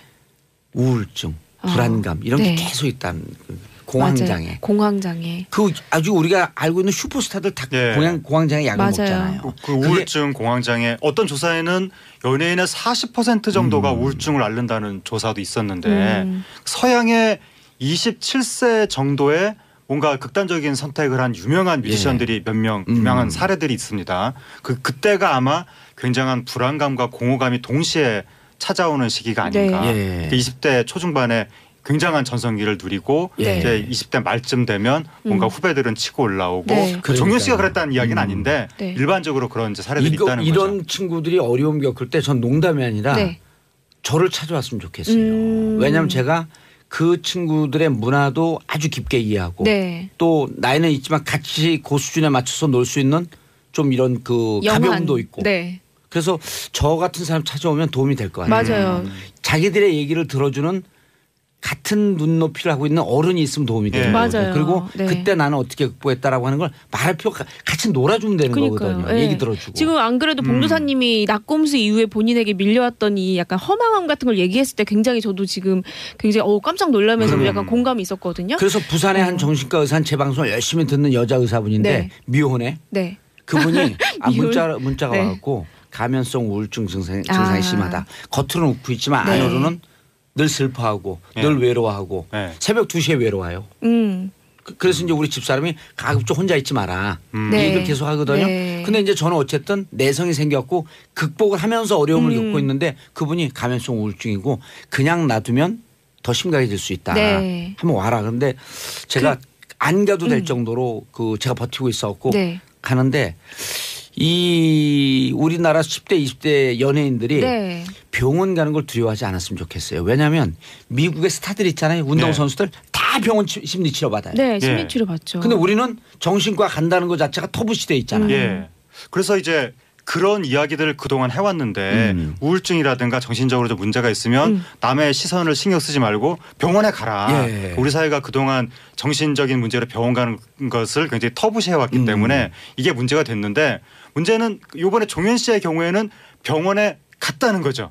갔는데도 불구하고 이런 문제가 생긴 것을 보면 조금 더 그것만으로는 적극적으로, 부족하다. 그때 정봉주가 필요한 그러니까 거예요. 뭔가 한 번 가는 게 중요한 게 아니라 말씀하신 대로 나를 정말로 지지해주고 공감해줄 수 있는 그런 사람을 좀 찾아서 다른 사람도 좀 만나보고 그래야 되는 것이 아닌가. 네. 그리고 또 하나가 정말 우리나라 사람들이 극력거리는 게 뭐냐면 정신과 입원하는 거거든요. 근데 이번 사례를 보면 정신적으로 아주 이 위험한 상태에 있는 분은 뭐 저기 외래 치료만으로 이제 해결될 수 있는 부분이 아니라 입원까지도 생각을 해봐야 되는 것이 아닌가. 요즘 정신과 같은 경우는 이렇게 그래서 제가 아는 그 지금도 네. 그 공황장애로 치료받는 지금 연예인들이 있거든요. 네, 그 많죠. 친구들은 의사가 아니에요. 친구예요. 맞아요. 예. 어려울 때 얼른 전화하면 얘기 들어주고 다른 모든 일정 취소하고 자기를 만나러 오고. 네. 그러니까 정신과 의사는 그런 포지션이거든요. 네. 그래서 정신과 가기가 좀 어려운 분은 네. 강경윤 기자가 취재하다가 네. 누구 좀 부를게요. 어려운 그럼 저한테 연락을 하세요. 그럴게요. 그럼 제가 생방송 도중에도 바로 갈 테니까요. 맞아요. 제가 얼마 전에 며칠 전에 이상민 씨를 인터뷰를 했거든요. 가수 이상민 씨요. 이상민 씨 같은 경우에는 사실 부도나고 진짜 빚이 69억이었나요? 멘트로 훌륭한 거예요. 네, 지금 거의 10년 넘게 계속 빚을 갚고 있는데 본인도 사실 베개 거의 다 갚았죠 이제? 거의 다 갚았고 한 내년이나 내후년쯤에 이제 거의 다 갚을 것 같다 이런 요즘 얘기를 또 하는데 CF 몰려 들어오는 거 보세요. 네. CF는 김생민 씨하고 이상민이 다 해. 맞아요. 제가 들어갈 틈이 없어. CF 하나 주세요 저도. 네, 그렇게 이불에 머리를 대기가 무서울 정도로 잠을 자는 게 무서울 정도 힘들었다라는 걸 얘기를 하면서 본인도 이제 공황장애를 앓았는데 어떻게 극복을 했냐 제가 물어봤더니 일단 첫 번째로는 전문가와 상담하는 게 굉장히 중요하고요. 전문가랑 상담하는 것만으로도 굉장히 많은 부분이 치유가 될 수가 있고 또 한 가지 본인은 이렇게 극복할 수 있었던 이유 중에 하나가 술을 끊은 거였대요. 맞아 술을 먹으면 더 심해져요. 저는 굉장히 공감하거든요. 저도 한창 사회생활을 잘못 배워가지고 술로 취재를 아주 열심히 하던 때가 있어서 약간 이제 알코올을 좀 많이 먹어서 치료를 받은 적이 있었거든요. 제가 이제 청취자분들에게 솔직하게 말씀을 드리면서 필요하신 분들은 꼭 전문가와 상담을 받으시라고 꼭 말씀드리고 싶어요. 강경윤 기자처럼 깜찍하고 예쁜 분이 술 먹으면 인형이 술 먹는 것 같을 텐데. 인형이 이술도 먹고요. 네, 그럽니다. 네. 진정한 이슬도 먹고요. 충분히 쉬어야 된다는 이야기도 맞아요. 있고 네. 그러니까 이게 지금 연예인 이야기가 아니라 우리나라 요즘에 우울증, 공황장애 이런 분들 굉장히 일상화돼 있어요. 늘어나고 네. 있거든요. 그리고 이 사회가 현대화되면 되고 과학 문명화되면 될수록 사람이 사람끼리 대화하는 게 없어지잖아요. 맞아요. 네. 저는 가장 큰 힘이 된 게 우리 집사람. 늘 대화를 하니까. 되게 훌륭하시네요. 부부관계가. 훌륭하진 않고 그 70억 분의 1이 아니라 35억 분의 1이에요. 왜냐하면 두 명이니까 나누기 2해야 돼. 잘 만나셨다. 근데 보통은 이제 집에서 대화 안 하고 부부지간에 그냥 집안에 있는 가구련이 이렇게 생각을 하고 사는 분들이 우리는 많아서 그 대화를 너무 많이 해갖고 늘 안주는 대하. 큰 세워놓고 대화합니다. 근데 저 하나만 더 말씀드려도 오늘 될까요? 웃을 수가 없어가지고 네. 제가 아이템 자체가. 상담을 받아본 결과로 딱 하나만 얘기해드리면 전문가 상담 굉장히 술 많이 필요하고요. 드실 때? 네, 그거를 극복하려면 하나는 아까 말씀하신 것처럼 내가 진정으로 사랑하는 사람 있잖아요. 정말 소중한 사람. 그 사람이 정말 필요해요. 그래서 정말 왜 사랑하세요 이런 얘기 많이 하잖아요. 그런 것처럼 내가 정말 누군가를 툭 터놓고 정말 사랑할 수 있는 소중한 존재를 늘 만들어야 돼. 술보다는 그 사람. 네, 술보다는 여행 이렇게 본인이 더 빠질 수 있는 거 하나를 만들어야 된다 이런 얘기 하고 싶어요. 그리고 조현 씨 소식 전하면서 네. 우리가 좀 그 불안한 게 이 소식이 다른 사람에게 더 안 좋은 쪽의 시그널이 안 됐으면 많이 좋겠어요. 걱정돼요. 네. 팬들도. 네. 아직 10대이기 때문에 많이 힘든 사람들이 있을 텐데 분명히 이 힘든 시기도 넘어간다는 거. 그리고 힘든 분들은 정봉주 DJ님을 꼭 찾아오시라는 거 말씀드리고 싶네요. 이거 외국에서 어떤 사례가 있었는데 유명한 사람이 극단적인 선택을 한 이후에 베르테르 효과라고 해서 따라서 극단적인 선택을 하는 사례도 있고 다른 사례는 그런 사건이 있었는데 별로 베르테르 효과가 나타나지 않은 사례도 있습니다. 그 차이가 뭐냐면 이런 소식을 전할 때 이건 나쁜 행동이다. 절대로 해서는 안 되는 행동이다라고 계속해서 가치 판단을 해주면 그러면 따라서 하는 사람들이 숫자가 적어진다고 합니다. 알겠습니다. 혹시 종현 소식 듣고 팬들도 많이 불안해지는 분들이 계신데 마음이 불안해지는 분들은 자살 예방 한라인 1577-0199 1577-0199 0199만 외우시면 됩니다. 전화하시고요. 큰 도움이 됩니다. 왜냐하면 은근히 많이 따뜻하게 전화를 받아줘요. 생명의 전화 1588-9191 1588-9191 생명의 전화로 하게 되면 거기서는 왜 무슨 이유로 이런 얘기하지 않고 바로 이해를 합니다. 그래서 주위에 계신 분들이 혹시 옆에 있는 분들이 이렇게 심리적으로 또 어려움을 겪으면 내 가족이다 내 일이다 생각하고 조금 따뜻하게 손을 잡아주시는 이러한 그 사랑과 지혜가 있는 사회가 됐으면 하는 생각이 네. 정봉주의 정치쇼로 함께 나아가죠. 요즘에 직장에서 나한테 그리고도 또 개인적으로 불안하면요. 정봉주의 정치쇼 들으면 돼요. 다 치유가 됩니다. 하여튼 제가 농담을 못 하겠어서 지금 분위기가. 근데 어떤 요즘 직장에서 농담해도 돼요. 이 자신한테 정신적인 문제가 있다는 걸 밝히지 못하는 분위기거든요. 경쟁에서 탈락할까봐 승진에 불이익이 있을까봐. 근데 절대로 그런 분위기가 되면 안 되고 이제는 나한테 문제가 있어도 바로바로 이야기를 하고 또 조직에서도 배려해주는 그런 분위기가 돼야 됩니다. 미국 프로스포츠 팀은요 다 심리치료 살아 있어요. 심리 상담사, 네. 심리 치료사, 정신과 의사들이거든요. 네. 그래갖고 조금 슬럼프 빠지면은 저 사람이 기분이 나빠진 게 아니라 정신적으로 어려움을 겪고 있구나. 네. 그렇습니다. 주위에 취재하다가 진짜 왜냐하면 자기들 얘기를 들어주는 어른들이 있으면 무척 도움이 되거든요. 그러니까요. 네. 뭐 다이어트 심하게 하고 잠 못 자고 이러면 그런 증세가 더 심해질 바로 수 와요. 있잖아요. 바로 와요. 네. 네. 그런 거. 알겠습니다. 네. 자, 다음 이슈 하재근 평론가님. 네.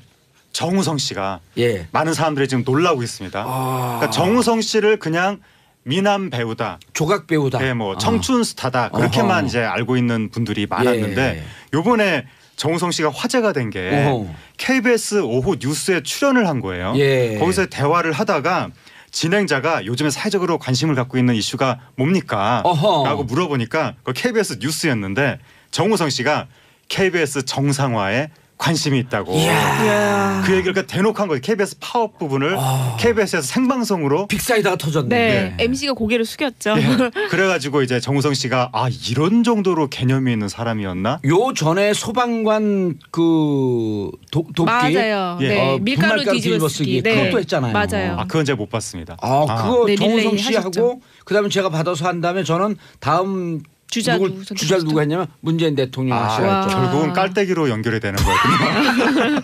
그래서 네. 바로 소방관 관련 예산이 확 충해됐어요. 네. 제가 근데 이제 한 다음에 그러한 정도의 일반적인 선행은 연예인들이 종종 하는데 정우성 씨 같은 경우에는 이번에 일반적인 선행뿐만이 아니라 정치적인 부분을 콕 건드렸기 때문에 진행자 앞에서 돌 짚으면서 KBS 생방송 중에 안방에 가서 그러니까 홍준표 대표랑 정반대로 이제 대비가 된 거죠. 홍준표 대표는 얼마 전에 KBS 생방송 중에 KBS 파업 그만하라고 이렇게 이야기를 했는데 정우성 씨는 정반대로 파업을 지지하는 듯한 이 이야기를 생방송 중에 한 거죠. 그리고 나서 바로 KBS 이제 새노조의 응원 영상도 보냈잖아요. 보셨어요 혹시?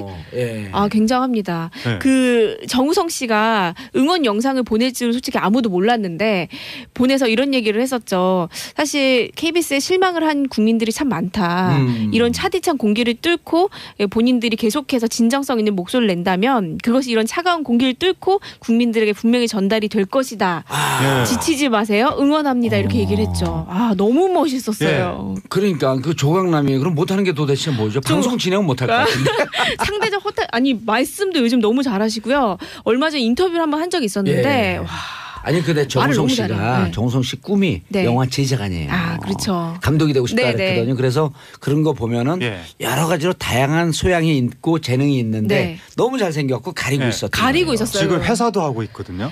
그래요? 기획사. 그것도 굉장히 잘 되고 있는데 근데 이번에 정우성 씨가 발표한 메시지 보면 이걸 본인이 썼는지 누가 써줬는지 문장이 저도 궁금했는데 인터뷰를 해서 질문을 해본 넘어온 답이 있잖아요. 저도 굉장히 의아했을 텐데 인터뷰를 해보니까 진짜 그런 게 본인의 그동안의 고민의 흔적인 것 같아요. 이게 남이 해준 것 같지가 않죠. 나와요? 그 대박입니다. 그렇지. 굉장히 이게 외워서 나오는 거는 뻔하거든요. 맞아요. 그리고 사실 유엔 난민기구 친선대사를 하면서 더더욱 그런 생각이 좀 깊어진 부분이 있는 것 같고 또 구체적으로는 그 정우성 씨가 블랙리스트로 분류가 됐었잖아요. 사실 그래요? 네. 박근혜 정부 대박. 블랙리스트였죠. 네. 근데 사실 그렇게 해서 되게 그때 당시에 좀 약간 민감한 이슈였는데 블랙리스트인 거 아시죠? 라고 딱 물어봤을 때 네. 저는 블랙리스트라고 해도 계속 이렇게 목소리를 낼 건데요? 이런 취지로 답변을 했어요. 그래서 그때부터 그리고 이제 정우성 씨가 SBS 뉴스에도 나와서 맞아요. 뭐라고 그랬냐면 정치적인 발언을 서슴지 않고 해야 된다. 국민들이 정치적인 발언을 제대로 하지 않고 관심을 갖지 않으면 항상 봉도사님이 하시는 그 말씀. 이상한 사람이 권력을 잡게 된다. 라고. 사람이 잡으면 그나마 괜찮아요. 그러니까 이상한 권력이 들어선다. 정치쇼 들은 거 아니에요? 사람이 권력을 잡으면 괜찮아요. 가끔가다 사람이 아닌 KBS 파업은 뭐예요? 뭐 슬램 제대로 쓰세요. 네, 지금 사실 KBS 파업이 이제 MBC는 이제 파업이 새 사장이 들어오면서 이제 총파업을 이제 그만두고 내부에서 이제 투쟁을 하고 있는 상태고 KBS는 계속해서 새노조가 파업을 하고 있는데 관심을 못 끌고 있어요. 맞아요. 그 MBC만 못 끌고 있죠, 사실. 그래서 제가 어제 물어봤어요. KBS 이제 내부 관계자들한테 어떤 분위기냐 했더니 사실은 굉장히 추운 날씨고 월급이 3개월 넘게 안 나오면서 내부에서도 당연히 힘들죠. 다 생활인들인데 너무 힘든 부분이 있지만 한 내년 정도면 정상화가 되지 않을까 하고 열심히 이제 투쟁을 하고 있다고 합니다. 아니 KBS도 그러고요. 지금 그 YTN도 네. 노조나 직원들이 원치 않는 사장이 또 잘못 선정돼 갖고 파업을 할까 말까 걱정을 하고 있는데 MBC가 지금 정상화되는 와중에서 네. 가장 많이 KBS하고 YTN 상황을 MBC에서 보도를 해줘야 돼요. 맞아요. 그런 것 같아요. 그러니까 네. MBC가 정상화되다 보니까 많은 분들이 이제 다 방송계 밀달락 됐나 보다. 정리됐나 됐나 보다. 이렇게 생각을 하시는 바람에 예. 정작 KBS, 뭐 YTN 이런 데서 힘들게 지금 파업을 한다든지 이렇게 움직임을 보이고 있는 분들이 상대적으로 엄청난 소외감을 느껴야 되는 상황이 돼버렸습니다. 우리 정치쇼에서 얘기했으니까 이제 MBC도 MBC 기자들이 많이 듣거든요. 네. 왜냐하면 이거 안 들으면 제가 you fired 할 사람이 많거든요. 파이어요? 예, 고용하셨나요? 제 심리적으로 고용해요. 그래서 MBC에서 많이 보도해주고 우리 방송을 듣는 분들도 KBS 노조에서 그 직원분들이 노조에서 지금도 차디찬 바닥에서 파업하고 있다는 사실 알고요. 관심 좀 가져주시기 바라겠습니다. KBS 정상화되지 않았고요. 정우성 씨 때문에 이런 보도가 다시 나오게 돼서 너무 감사드립니다. 정우성 씨. 얼굴 잘생긴 얼굴이 아주 선한 기능이었던 것 같습니다. 다음 기회에 시간 내시면 우리 방송 나오지 마세요. 제가 너무 찌그러집니다. 자, 강경민님, 네. 정우성 씨 멋져 불었어요. 강경민 씨. 네. 강경민 씨는 불란스에서 왔네. 멋져 불어? 잘생기고 의지가 바른 멋진 오빠예요. 맞아요. 마지막 이슈 잔이윤 근황. 어제 계속 검색했던데 제가 바빠서 못 들여다봤어요. 네, 잔이윤 씨가 현재 미국에 거주하고 있죠. 예. 지금 현재 오렌지 카운티에 있는 연세가 많으실 텐데. 네, 80세라고 하시더라고요. 그 잔이윤 씨가 현재 지금 치매를 앓고 있고 작년에 이제 뇌졸중으로 뇌출혈로 이제 지금 치매 증상을 앓고 있고 본인의 이름조차도 얘기하지 못할 정도로 증세가 좀 악화돼서 뇌출혈 이후에 후유증이 치매입니다. 가거든요. 네. 그래서 지금 상태는 백발이 굉장히 하얗게 됐고 눈썹도 하얗게 됐고 사실 지금 주위의 사람들도 이제 구분하지 못할 정도로 좀 악화됐다고 해서 보는 마음은 좀 안타까웠습니다. 사실 박근혜 정권에서 그분이 좀 고위직에도 오르고 사실 그러고서 최근에 급격하게 악화됐나 보네요. 작년에 진단받았다고 들었어요. 네. 뇌졸중이 먼저 오고 뇌출혈이 오고 후유증으로 이어서. 네, 이거 취재한 미국에 있는 기자한테 제가 어제 SNS 연락을 해가지고 물어봤습니다. 잔이윤 씨의 현 상태 좀 궁금해가지고 그래서 현재 가족이 없고요 미국에 그리고 부인과는 이미 이혼을 한 지 좀 됐는데 이제 이혼한 부인이 왔다 갔다 하면서 좀 봐주고 있는 상황이지만 증세는 많이 안 좋고 인터뷰하다가 본인도 울음을 터뜨렸다 이런 얘기를 하더라고요. 네.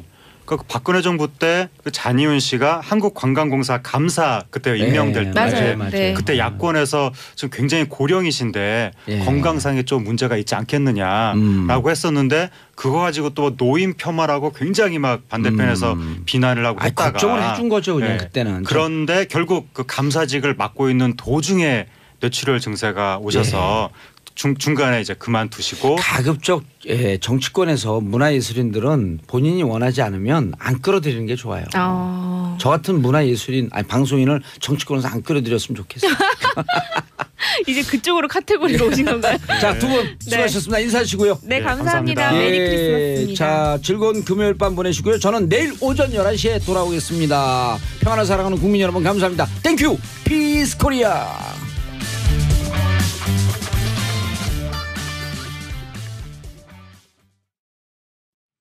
정봉재 정치쇼 1부 순서 들어가겠습니다. 뉴스 브리핑 정상근 미디어오늘 기자 자리하셨습니다. 네, 안녕하십니까. 예, 안녕하지 않죠 오늘 아침에는요. 제천 화재 때문에 모두가 가슴이 아픈. 어떻게 이렇게 참사. 네, 정말 가슴 아픈 일인데요. 그 충북 제천시 하소동에 있는 그 8층짜리 복합 스포츠 시설 건물 두손 스포리움이라는 빌딩에서 화재가 벌어졌습니다. 지금까지 집계된 바로는 총 29분이 숨지고 29분이 다친 것으로 알려져 있고요. 불은 어제 오후 3시 55분경 난 것으로 추정이 되고요. 그 소방당국은 그 1층 필로티 주차장 그쪽에서 이제 주차돼 있던 차량에서 불길이 시작된 것으로 보고 있는데 그 어떤 목격자분은 주차장 천장에서 불이 시작됐다 이렇게 얘기를 하시더라고요. 그래서 아직 뭐 정확한 화재 원인은 나오지 않았지만 그 목격자들의 말을 종합하면 주차장 천장 차량이 아니고 네네 차량이 아니고요.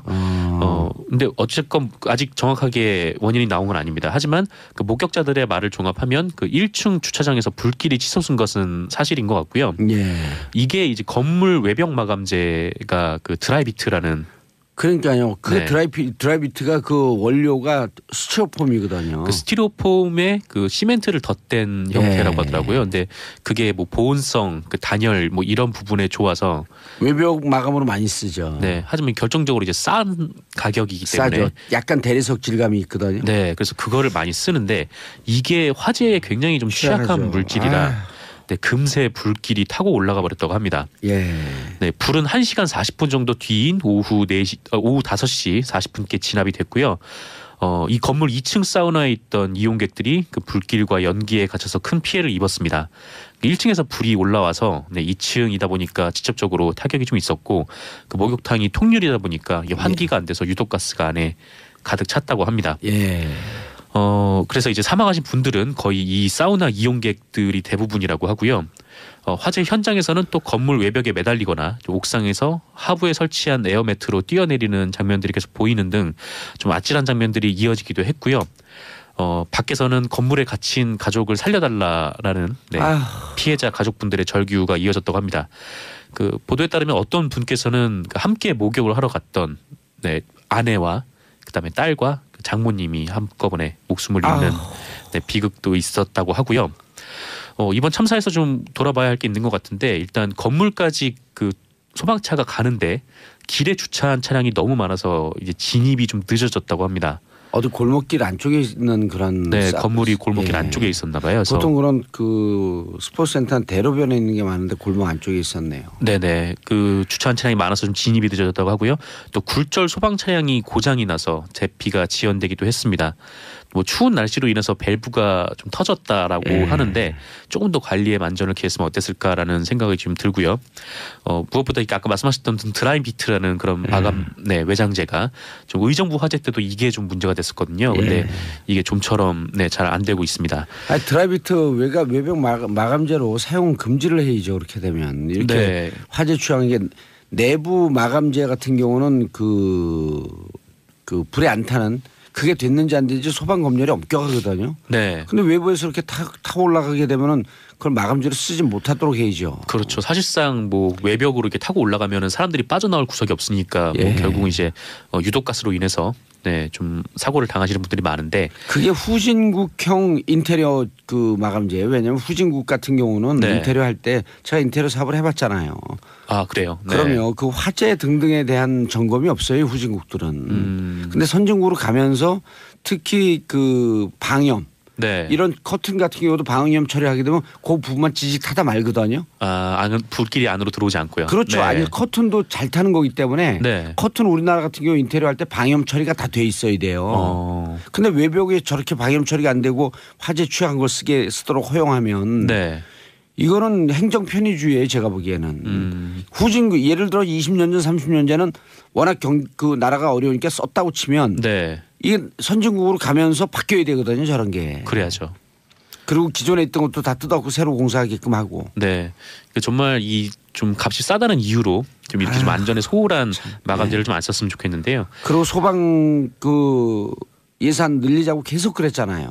네. 그런데 뭐 이런 것 때문에 늘리자고 그러는 거예요. 맞아요. 이제 공무원도 뭐 소방 쪽 공무원들 좀 많이 채용을 하도록 좀 그렇게 짰었는데 그게 이제 뭐 부결이 좀 된 바 있죠. 좀 그렇죠. 안전 부분에 있어서는 좀 그 국가에서 돈을 아끼지 않는 게 좋은 것 같은데 소방 장구 예산이 이게 지방자치제로 되어 있기 때문에 소방자치제로 되어 있기 때문에 서울과 강원 같은 경우는 10대 1이에요. 그러니까 강원도 같은 경우에 이 비닐 장갑 끼고 갖고 화재 진압하고 그런다는 거 아니에요. 네, 그래서 이제 소방직을 국가직으로 전환을 하자는 그런 얘기도 나오고 있고요. 그것도 또 야당이 반대하고 있고 예산도 반대하고 있고. 네, 뭐 그렇습니다. 아유, 참 사고 나야지 그런 것 사고 약방문 아니에요. 집 잃고 소 잃고 양간 고치는. 네, 좀 안전하게 살 수 있는 좀 대한민국이 됐으면 좋겠는데요. 민승아님 제천 화재 믿기지 않아요. 8399님 고향이라 아는 분 이름 나올까봐 조마조마하면 뉴스 봤는데. 우리 큰오빠 친구분 이번 사고로 돌아가셨대네요. 제천이 이게 충청도와 강원도 경계에 있는 도시거든요. 네. 안진경님 연말에 인자가 끊이질 않네. 안타까울 뿐입니다. 유유. 아휴 이게 사고 난 다음에 가족들 어떡하냐고요 이게. 그러게요. 네. 아휴 또 그냥 그 목동 이대 목동병원에서는 아이들 때문에 그래. 여긴 또 사우나 때문에 그래. 화재 때문에 그래. 좀 연말을 좀 따뜻하게 보낼 수 있게끔 그렇게 하라라고 윤장석 전 비서관에게 지시를 내렸다고 하는 겁니다. 권력 앞에는 납작 엎드리네요. 뭐 그런 셈이죠. 예. 그래서 뭐 과연 민정수석실에서 제 역할을 했다면 지금의 이런 일이 좀 벌어졌을까. 네, 그런 여기서 측근이라 하면 거죠. 최순실을 얘기한 거겠네요. 그렇죠. 예. 네, 사실 뭐 가족이라고 할 부분이 좀 없었으니까요. 박근혜 전 대통령에게. 마지막으로 간단하게 북한에서 병사 한 명이 귀순했다고요? 네, 그 합동참모본부가 21일 오전 8시 4분경 경기 지역 최전방 중부전선에서 북한군 초급 병사 한 명이 귀순했다 이렇게 밝혔습니다. 예. 귀순한 북한군 나이는 19살 가량으로 알려졌고요. AK-47 소총을 소지하고 있었다고 하고요. 경계병이 발견을 했는데 그 넘어오는 과정에서 총격은 벌어지지 않았다고 합니다. 다만 북한군이 귀순한 다음에 그다음에 9시 한 24분쯤에 북한군 수색대가 좀 접근을 해서 경고방송과 함께 K3 기관총으로 사격을 했다고 하고요. 예. 네, 어쨌건 그렇게 해서 넘어왔습니다. 예, 초급 병사. 네. 뭐라 그랬죠? 초급 병사. 초급 병사. 네. 알겠습니다. 자, 정상훈 기자님 인사하시고요. 네, 감사합니다. 예, 저는 광고 듣고 2부 여의도 UFC로 돌아옵니다. 채널 고정하소서.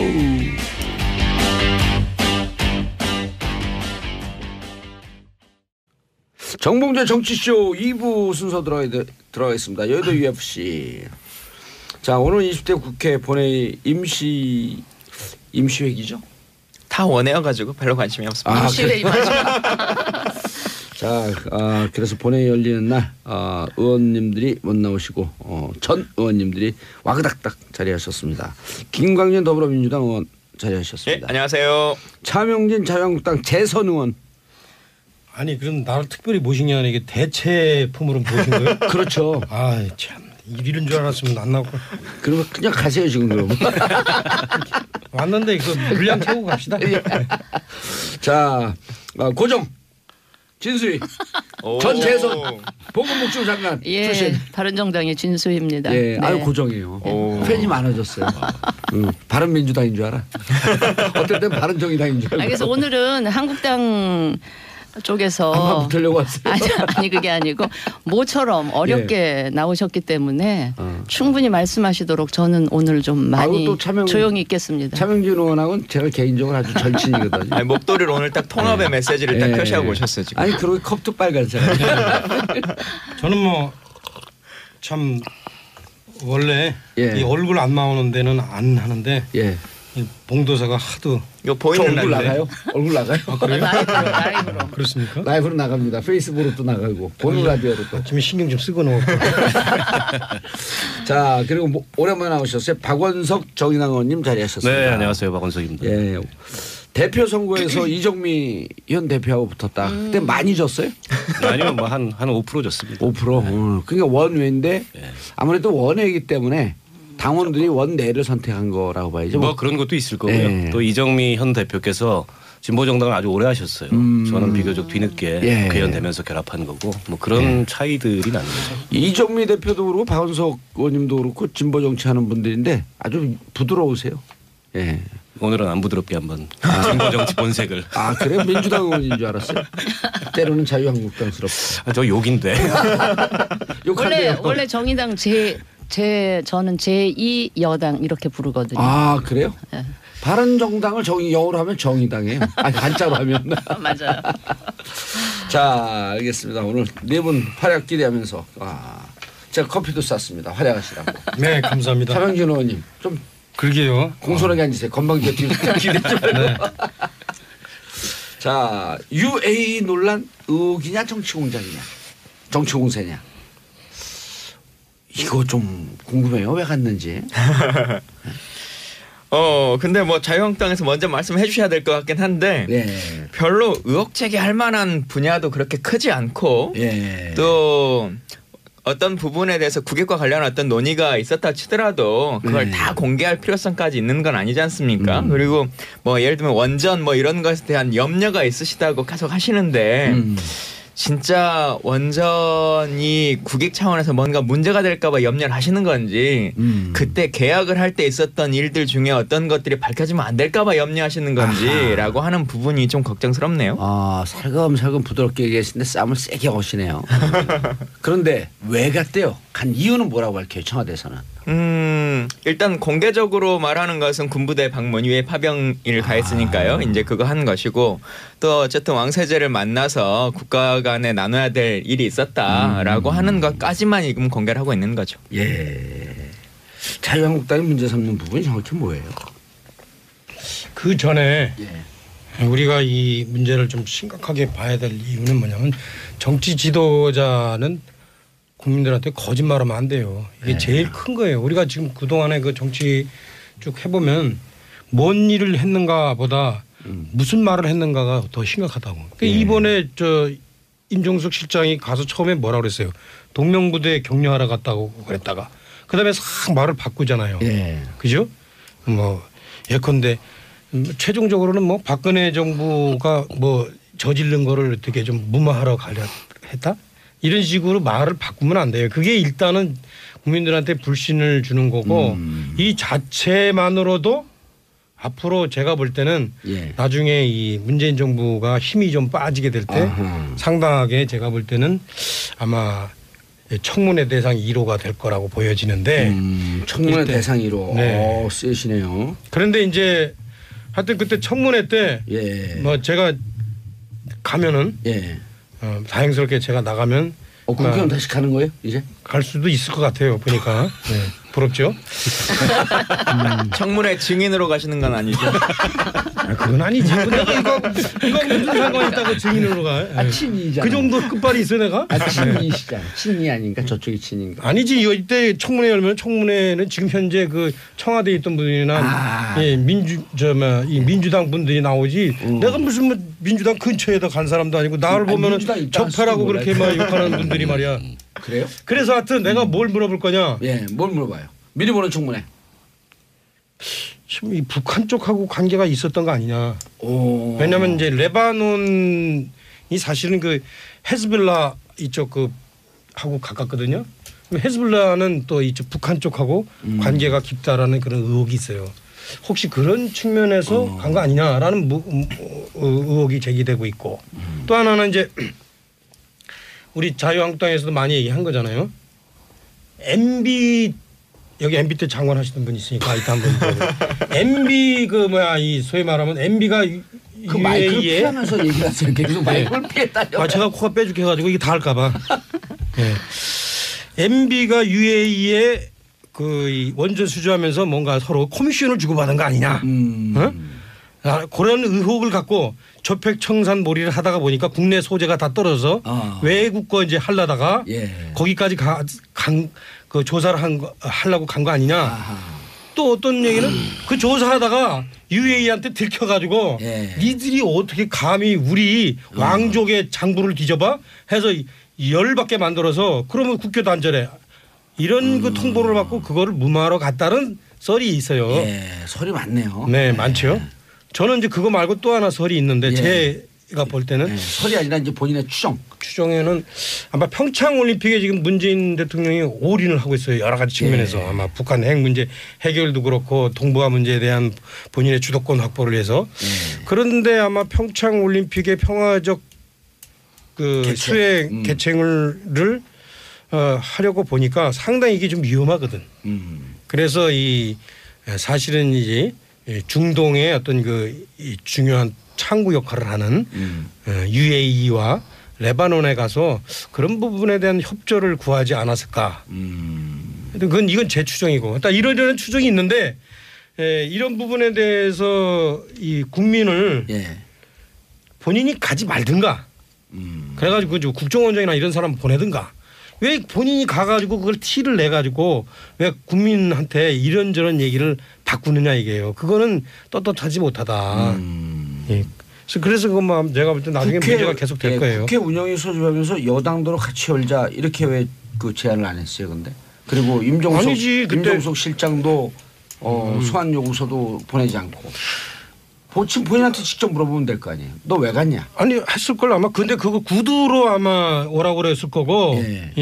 그리고 아마 그 운영위원회의 청와대에 대한 것이 의제가 걸리면 특별한 사정이 없는 한 비서실장이 당연히 나와야 돼요. 무슨 사정이 있어가지고 못한다고 양해를 구하는 경우는 있어도 그러니까 그렇게 해서 소집한 거죠. 근데 이제 그 여당이 거길 방해한 거죠. 모르겠어요. 출석 요구 안 보냈다고 문제 제기를 했는데 지금 여당에서는? 아마 이제 운영위 위원장이 지금 이렇게 과도기적인 상황에서 의사일정 합의 과정이 이렇게 매끄럽지가 않아서 아마 그런 혼선이 있지 않았나 싶은데 그거는 사실은 이것과는 조금 또 변론이어서 제가 장관 출신 걸 모르고 이 문제에 관해서 좀 드릴 말씀은 뭐냐면 저는 평소에 정부나 여당을 상대로 자유한국당이 비판하거나 지적하는 이 부분들에 많은 부분 동의하지 않는 것들이 좀 꽤 있었어요. 그런데 이 문제만큼은 지금 자유한국당에서 제기하는 여러 가지 의혹이라든지 추정이라든지 이게 상당한 개연성이 있어 보인다라는 생각이 들고요. 요즘 전문 용어로 얘기하면 소위 냄새가 너무 나요. 나도 너무 많이 난다. 그래서 저는 이거는 한번 살펴봐야 될 일이고. 근데 이 이슈를 저는 청와대에서 지금 관리를 첫 단추를 지금 상당히 잘못된 상태로 지금 이렇게 막 가고 있는 것 같아서 저게 어디까지 청와대가 저렇게 하려나 싶어서 불안한 마음으로 보고 있고요. 이게 MB의 추억을 되짚어서 한 것 같아요. MB 추억은 조금 이따 얘기하고요. 아까 김광진 의원께서 뭐 국익 차원에서 다 밝히지 못할 부분도 있다 그랬는데 물론 이 안보나 군사 관련한 거라든지 대북 관련한 거 이런 거면 뭐 그럴 수도 있다고 봐요. 왜냐하면 아까 이제 차명진 의원이 혹시 레바논의 뭐 헤즈볼라 뭐 그쪽에서 북한이랑 뭐 좀 이 소통이나 대화를 위한 것도 있다 그러는데 차라리 그런 거였다면 뭐 이야기 안 해도 되고 뭐 국익 차원에서 뭐 안보하고 관련된 이슈니까 그렇다고 이해는 할 수 있지만 저는 그거보다는 원전하고 관련된 그 이유가 상당히 더 컸다고 보고요. 제가 어제 받은 글 카톡에 돌아다니는 받은 글에서도 보면 물론 과장이라든지 약간 가짜뉴스성 내용도 있겠지만 상당히 그럴싸해 보이는 얘기들이 지금 굉장히 많이 찌라시가 찌라시에 그런 내용들을 담고 있어서 저는 이거 청와대가 상당히 곤혹스러운 쪽으로 지금 갈 수도 있지 않겠느냐 뭐 이런 생각이 들어요. 곤혹스러워지길 바라는 건 아니고요. 아니 근데 내가 거기다 한마디 할게. 지금 카톡 내용의 이제 요지가 그거 아니에요. 우리 차명진 의원님께서는 말씀하실 때 조금만 살짝 주의하시면서 때 이런 건 하지 말고. 아니 우리나라의 대통령을 그렇게 홀대한 사람들이 때스러운 사람들 아니에요? 내가 우리나라의 자랑스러운 문재인 대통령 하지 말라니까 꼭 하시네고. 그렇게 생각 안 해요? 우리 봉도사는? 그냥 중국 쪽이라고 이야기하세요. 중국 얘기는 갑자기 하지 마시고. 너무 유명해졌네 이거. 우리 진수희 장관님 얘기하셨는데 제가 볼 땐 그래요. 나는 거기 부분에 대해서 진수희 장관님이 의심하는 게 안 맞는 것 같아요. 왜냐면 원전 관련해서 의심이요. 일단 왜요? 네, 들어보세요. 두 분 합의 보시고 난 다음에 말씀하셔야 될 것 같은데. 봐봐요. 자, 가장 지금 상식적으로 생각하면은 자원 개발이나 어떤 원자력 같은 그런 것, 그다음에 어떤 그 대량 살상 무기 같은 것을 서로 주고받을 때는 국제적으로 다 이렇게 관례상 여러 가지 거래 것들이 있어요. 특히 상대는 왕족이잖아요. 왕족. 왕정 국가죠. 그런 데에 하고 거래한 거를 MB 뒷조사하겠다고 그걸 뒤를 찾아봐? 이런 찾아보는 사람이 IQ가 두 자리지. 제가 얘기한 원전 관련 부분들에는 이런 얘기까지 다 포함되어 있는 거예요. 네? 이 정부 언제 합의하실 거예요, 둘이? 얘기해보세요. 아니 내가 모처럼 한국당 계속 우리 박 의원님한테 비판하다가 이번에 이 이슈 갖고는 좀 도와드리려고 했는데 이게 안 통하네요. 근데 저는 객관적으로 보는 좀 전에 두 분이 말씀하신 것 중에 제가 공감하는 거는 청와대가 이슈 관리를 잘 못한 건 맞습니다. 그게 이제 말을 바꾼 건데요. 처음에는 군부대 격려 방문 갔다 그랬다가 뭐 소통 협력을 강화하러 간다 그랬다가 박근혜 정부 때 뭔가 껄끄러운 문제가 있어서 그거 해결하러 갔다. 근데 처음부터 사실은 마지막처럼 얘기를 했으면 되는 거예요. 세부 내용은 이게 이제 외교상의 민감한 문제들이기 때문에 다 밝힐 수 없다. 이랬으면 그냥 끝나는 거였는데 이게 말이 바뀌니까 계속 그 과정에서 의혹을 낳는 거죠. 게다가 이슈 관리 잘못한 것은 맞다. 게다가 얼마 전에 가서 만났던 그 UAE 왕세제의 조카가 또 들어왔어요. 공교롭게. 19일 날. 마침 또 그때 임종석 실장이 휴가 중이었어요. 아하. 그래서 뭔가 UAE에서 마무리 짓지 못한 문제를 마무리 짓기 위해서 일종의 특사 형식으로 들어와서 만나고 간 거 아니냐 이런 의혹까지 지금 이게 커져 있는 거죠. 오늘 임 실장이 그 휴가에서 복귀한다는데 아마 이 문제에 대해서는 답을 하지 않을 거다 이렇게 예측들을 하는데 그러지 말고 저는 분명하게 다 밝힐 수 없는 문제가 있지만은 양국 간에 주요한 현안이 있어서 내가 갔다 왔다. 그걸 다 어떻게 일일이 밝히냐. 이렇게 자르고 넘어가는 게 이 문제를 깔끔하게 해결하는 방법인 것 같아요. 왕세자 조카 들어온 거는 정말 관계가 있는지 아니면 오비라든지 어쨌든 아니 놀러 왔다는 설도 있습니다. 그냥 여행 왔다. 개인적으로. 여행 왔는데 또 공교롭게도 임종석 실장이 갔다 온 다음에 들어와 오니까 무언가 인과관계가 있는 거 아니냐? 그런 지금 설들이 막 퍼지고 있죠. 그런데 너무 서설로 우리가 할 수는 없고 UAE 대사관 설이 와요 2월에. UAE 대사관 관계자가 그러니까 진짜 사적인 관계 이 왕세제 조카가 한국의 모 가수하고 연예인하고 어떤 사적 관계가 있다는 거 아닙니까? 그래서 사귀어? 신문에도 났어요. 확인해 보세요. 그래요? 그래서 여기 또 둘이 싸우시네. 제가 오늘 2대2인 줄 알고 왔던 1대3이었어요. 지금 뭔가. 아니 근데 이런 발언은 왜 제재 안 하고 내가 딴 데서 한 때 발언 갖고 뭐라고 아니 사귀는 게 뭐가 문제예요? 그렇지. 이거 일단 저기 일단 먼저 진수희 의원을 통해하고 오세요. 답변 드려야 될 거. 그 운영위원회와 관련해서는 명확하게는 일단 운영위원회 위원장조차 해외 출국 중이었지 않습니까? 그 회의 소집조차 위원장이 누구예요? 정우택 원내대표인데 본인이 이제 해외 출국 중이셔서 위원장도 없이 그냥 회의 소집을 하게 된 거니까 그 자체가 좀 성립되지 않고 원래 국회법에 여야 간사가 합의를 해서 이제 상임위를 열도록 돼 있는데 그러니까 협의를 하다가 결렬돼서 뭐 혼자 단독으로 냈다라고 하는 것은 있을 수 있죠. 근데 협의조차 없이 그냥 단독으로 연 거 이거는 좀 절차상 문제가 있는 거고 말씀하셨던 그 출석 요구서라고 하는 것조차 아예 통지된 바가 없는 것이니까 절차상의 문제가 좀 있었다. 하려면 제대로 정말 딱 정치적 쇼잉으로 우리가 공격하겠다라고 하는 것만 한 것일 뿐이지 다른 부분은 전혀 없다 이런 생각이 들고요. 이 부분에 대해서 내부 합의는 어떻게 하시겠어요? 이 얘기에 대해서는 운영의 절차에 대해서는 좀 동의하고요. 근데 한 가지 제가 자유한국당에서 의혹 제기하는 거 이해할 수 없는 부분이 그 원전 관련된 거 이런 거 아닙니까? 그 모종의 어쨌든 원전 관련해서 거래가 있었는데 그거를 문재인 정부가 오버해서 조사를 하다가 저쪽 UAE 왕가의 심기를 건드렸다. 그거 무마하려고 간 거 아니냐.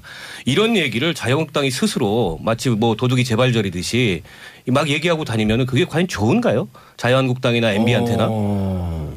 아니 그런 얘기를 국내에서 누구도 공론화시키지 않았어요. 근데 이제 공론화가 될 참이에요. 잠깐만. 거래 있었구나. 근데 이제 팩트를 전달하는 거는 자유인데 해석을 어떻게 그렇게 이상하게 하세요? 그러니까 자유한국당에서 MB 조사하려고 그러다가 니들이 지금 뭐 밟았구나 이렇게 얘기하는 게 왜 도둑이 재발절이다고 생각한 거예요? 아까 차 의원은 제 기억에 그거는 별로 안 중요하다고 그건 설로 시중에 돌아다니는 설로 소개를 한 거지 본인이 그렇게 주장한다고 얘기하지는 않은 것 같아요. 자유한국당에서 정확하게 문제 제기하고 있는 거는 뭐 하러 갔는지 자유한국당에서는 알자. 그리고 당신들이 안 알려주니까 이러이러한 설이 있다라고 얘기한 거예요. 그리고 그 설에 얘기한 거는 그러한 설이 있을 여지는 충분히 도둑이 있습니다. 재발절이다라는 것을 거기다 비유한 거는 좀 안 맞는 것 같고 그런 거 부분에 대해서 그러면 아니면은 밝혀라 이 얘기고 그다음에 또 하나는 얘기는 이거예요. 좋은 소식이 있어야 되는데. 네, 그렇습니다. 다음 소식 전해드릴까요? 다음 소식이요. 그 공정거래위원회가 삼성 SDI에 그 삼성물산 주식 404만 주를 추가로 매각하라 이런 지시를 내렸습니다. 최근에요? 네, 어제 발표를 했는데요. 김성주 위원장이요. 원래 1,000만 주 하려고 했다가 그 공정거래위원회 부위원장이 삼성 사장과 짝짝꿍하고 1,000만 주로 500만 주로 줄였잖아요. 요약을 하면 그렇게 되는 겁니다. 네, 그래갖고 그렇게 되면은 삼성이 500만 주 정도의 이익을 보게 된 거죠. 네, 그렇죠. 이게 그 공정거래위원회에는 순환 출자 가이드라인이라는 것이 있는데요. 이게 재벌 회장들이 몇 퍼센트의 주식만 갖고도 그룹 전체를 지배할 수 있도록 만들어 놓은 것이 이제 순환 출자인데 이 순환 출자에 어느 정도 좀 가이드라인을 마련을 함으로써 좀 이제 좀 불공정하잖아요. 이 순환 출자라는 게 그냥 자기가 뭐 10만 원어치 주식이 있으면은 그것만큼의 의결권을 행사하는 게 주주자본주의인데 요게 이제 근간이 좀 계속 흔들리고 있으니까 요 순환 출자를 어느 정도 통제를 하자라고 해서 만들어 놓은 게 이제 공정거래위원회의 순환 출자 가이드라인이었던 거예요. 네, 근데 이 2년 전에 이 가이드라인을 써야 했던 일이 벌어졌습니다. 바로 삼성물산과 제일모직의 합병 과정이었는데요. 그 삼성 SDI가 삼성물산의 7.2%의 지분을 갖고 있고 이 삼성물산이 삼성전자의 3.5% 지분을 갖고 있고 또 삼성전자가 삼성 SDI의 주식을 19.1% 가지고 있는 이런 순환 출자 고리가 있었는데 그냥 한 회사만 갖고 있으면 그 나머지 회사 그냥 한 30개로 그냥 그 통제하고 경영하는 거 아니에요? 그러니까 지주회사라고 하잖아요. 이제 그거에 대해서 소유권만 있으면은 이게 통제가 다 가능한 거죠. 예. 이제 요새 같은 경우에는 심지어 이제 재벌들이 그러니까 대기업 오너들이 어떤 방식을 쓰냐면은 그 공익재단 같은 걸 만들어서 이 공익재단에서 그 지주회사의 주식을 소유를 하는 거죠. 그리고 이 공익재단은 상속 재산이 아니니까 상속세를 내지 않고 그냥 공익재단 이사장만 바꾸면은 그 재벌 이게 후계자 그러니까 뭐 아들이라든지 하여튼 그런 분이 그 공익재단 위원장이 되면 이분이 또 그룹 전체를 그냥 간단하게 통제를 할 수 있는 좀 그런 구조로 만들었던 거예요. 자기들 재산은 공익재단에 다 기부해버리게 되면 세금도 안 내고. 네, 기부를 하면 이제 세금을 안 내게 되죠. 그래서 어쨌건 이 삼성 SDI가 삼성물산을 가지고 있고 삼성물산이 삼성전자를 가지고 있는 게 이 순환 고리의 핵심이었는데 삼성물산하고 제일모직이 합병을 했잖아요. 그래서 삼성물산이 소멸이 돼버린 거예요. 그러면 이제 제일모직이 삼성물산 자리를 대체를 하게 됐는데 지금 이제 이름을 통합 삼성물산 합병 삼성물산 이렇게 이름을 짓긴 했는데 어쨌건 그게 이제 제일모직이 올라간 거죠. 이제 그 순환출자 고리로 간 거죠. 이거를 공정위가 가이드라인에 따라서 판단을 내려야 돼요. 이 가이드라인에는 그 강화라는 규정하고 새로 형성이라는 규정이 있는데 이 강화라는 규정으로 적용을 하면은 그 새롭게 이제 강화된 주식만 처분하면 되고 아예 그냥 새로 형성이라고 하면은 이게 순환 출자 고리에 새롭게 들어간 거기 때문에 기존에 있던 주식들의 이제 순환 출자 고리를 어느 정도 이제 끊어야 되는 좀 그런 상황이 도래하는데 이제 삼성의 로비로 인해서 이거를 강화하라는 판단을 내렸다는 거죠. 그러니까 삼성물산이 순환 출자 고리였고 제일모직은 고리가 아니었는데 제일모직이 그 자리를 대체를 했으면 이거는 신규 형성이라고 봐야 되는데 새로 형성이라고 봐야 되는데 요거를 강화하라고 판단을 내렸다는 겁니다. 예, 무척 어렵네요 말이. 그냥 말씀을 하면서 본인은 이해하고 있어요? 저 이거 공부하느냐고 아침에 엄청나게 힘들었는데. 근데 공부한 게 최근에 공부한 게 티가 나요. 아 그래요? 예, 말을 이해를 못하게 설명을 해요. 정말요? 나름 열심히 이해를 돕기 위해서 설명을 드렸는데 전혀 이해할 수 없어요. 아, 네 그렇군요. 조금 더 길게 설명을 드릴 거 그랬나요? 아니 길게 할 시간도 없어요. 네 그렇게 되죠. 어쨌건 다시 말씀드리면 한마디로 말씀드리면 그래서 이제 김상조 위원장이 요거 결정이 잘못됐다라고 해서 하지만 이 결정을 내리는데 약간 좀 문항에 애매한 규정이 있다라고 판단을 내리고 그래서 이 부분을 조정을 하면서 김상조 위원장이 사과를 한 거죠. 간단하게 이런 거죠. 삼성물산이 삼성그룹이 편법으로 500만 줄 안 팔고 있는데 그거 팔아라. 매각해라 이제는. 네, 팔아라라는 거죠. 네, 그래서 그렇게 되면은 뭐 삼성 SDI가 제일모직 주식도 갖고 있긴 해서 뭐 순환출자 고리가 아예 끊기진 않겠지만 어느 정도 이제 순환출자의 좀 지배구조에 그렇죠. 경영권 행사하는데 좀 어려움이 있게끔 만든 거죠. 그렇죠. 그렇게 된 겁니다. 알겠습니다. 그렇게 설명을 듣고 참 오래 뭐 삼성이 어쩌고 제일모직 SDI가 어쩌고 엄청나게 복잡한 얘기죠. 쉬운 걸 복잡하게 설명했어요. 안 쉬워요 이거. 쉬워요. 네. 삼성물산이 편법으로 부당 수익을 취하고 있으므로 팔아라. 네. 그런 거 아니에요. 네, 그렇죠. 근데 이제 일종의 편법이 맞죠. 박근혜 우병우에게 내 측근 감찰하지 마라. 네. 이게 무슨 소리예요? 어제 우병우 전 민정수석에 대한 재판이 있었는데요. 이 자리에 윤장석 전 민정비서관이 증인으로 출석을 했습니다. 윤장석. 윤장석이에요, 정석이에요? 네, 장석입니다. 장석. 윤장석 민정비서관. 네, 이 윤장석 전 민정비서관은 이날 이런 증언을 했는데요. 윤장석 민정비서관이 계속 지금 우병우 전 민정수석에게 불리한 증언을 하고 있죠. 네, 우병우 전 민정수석이 폭격을 하고 있어요. 그렇죠. 민정수석일 때 이 사람이 민정비서관이었어요. 네, 레이저도 막 쏘고 그런다 그러더라 요즘 법정에서 우병우가. 그 레이저 언제 한번 부러뜨려줘야 되는데. 뭐 일단 뭐 구속이 됐으니까요. 어쨌건 이제 이렇게 증언을 했습니다. 박근혜 전 대통령이 우병우 전 수석에게 누구든 문제가 되면 법대로 처벌하면 되니까 민정수석실에서 챙겨보지 말라. 이렇게 지시를 했다는 거예요. 그러니까 대통령 측근들 비리 감찰을 하지 말라라는 얘기와 똑같죠. 비리가 드러나면 처벌하면 되니까. 민정수석에서는 그런 거 하는 건데 원래는 또. 원래 이제 대통령 친인척이나 아니면 측근들의 비리를 감시하는 곳이 민정수석실이잖아요. 그러니까 이런 지시를 받으면 당연히 민정수석이 그거를 거부를 해야 되는 거잖아요. 원래 민정수석의 역할이 그거니까.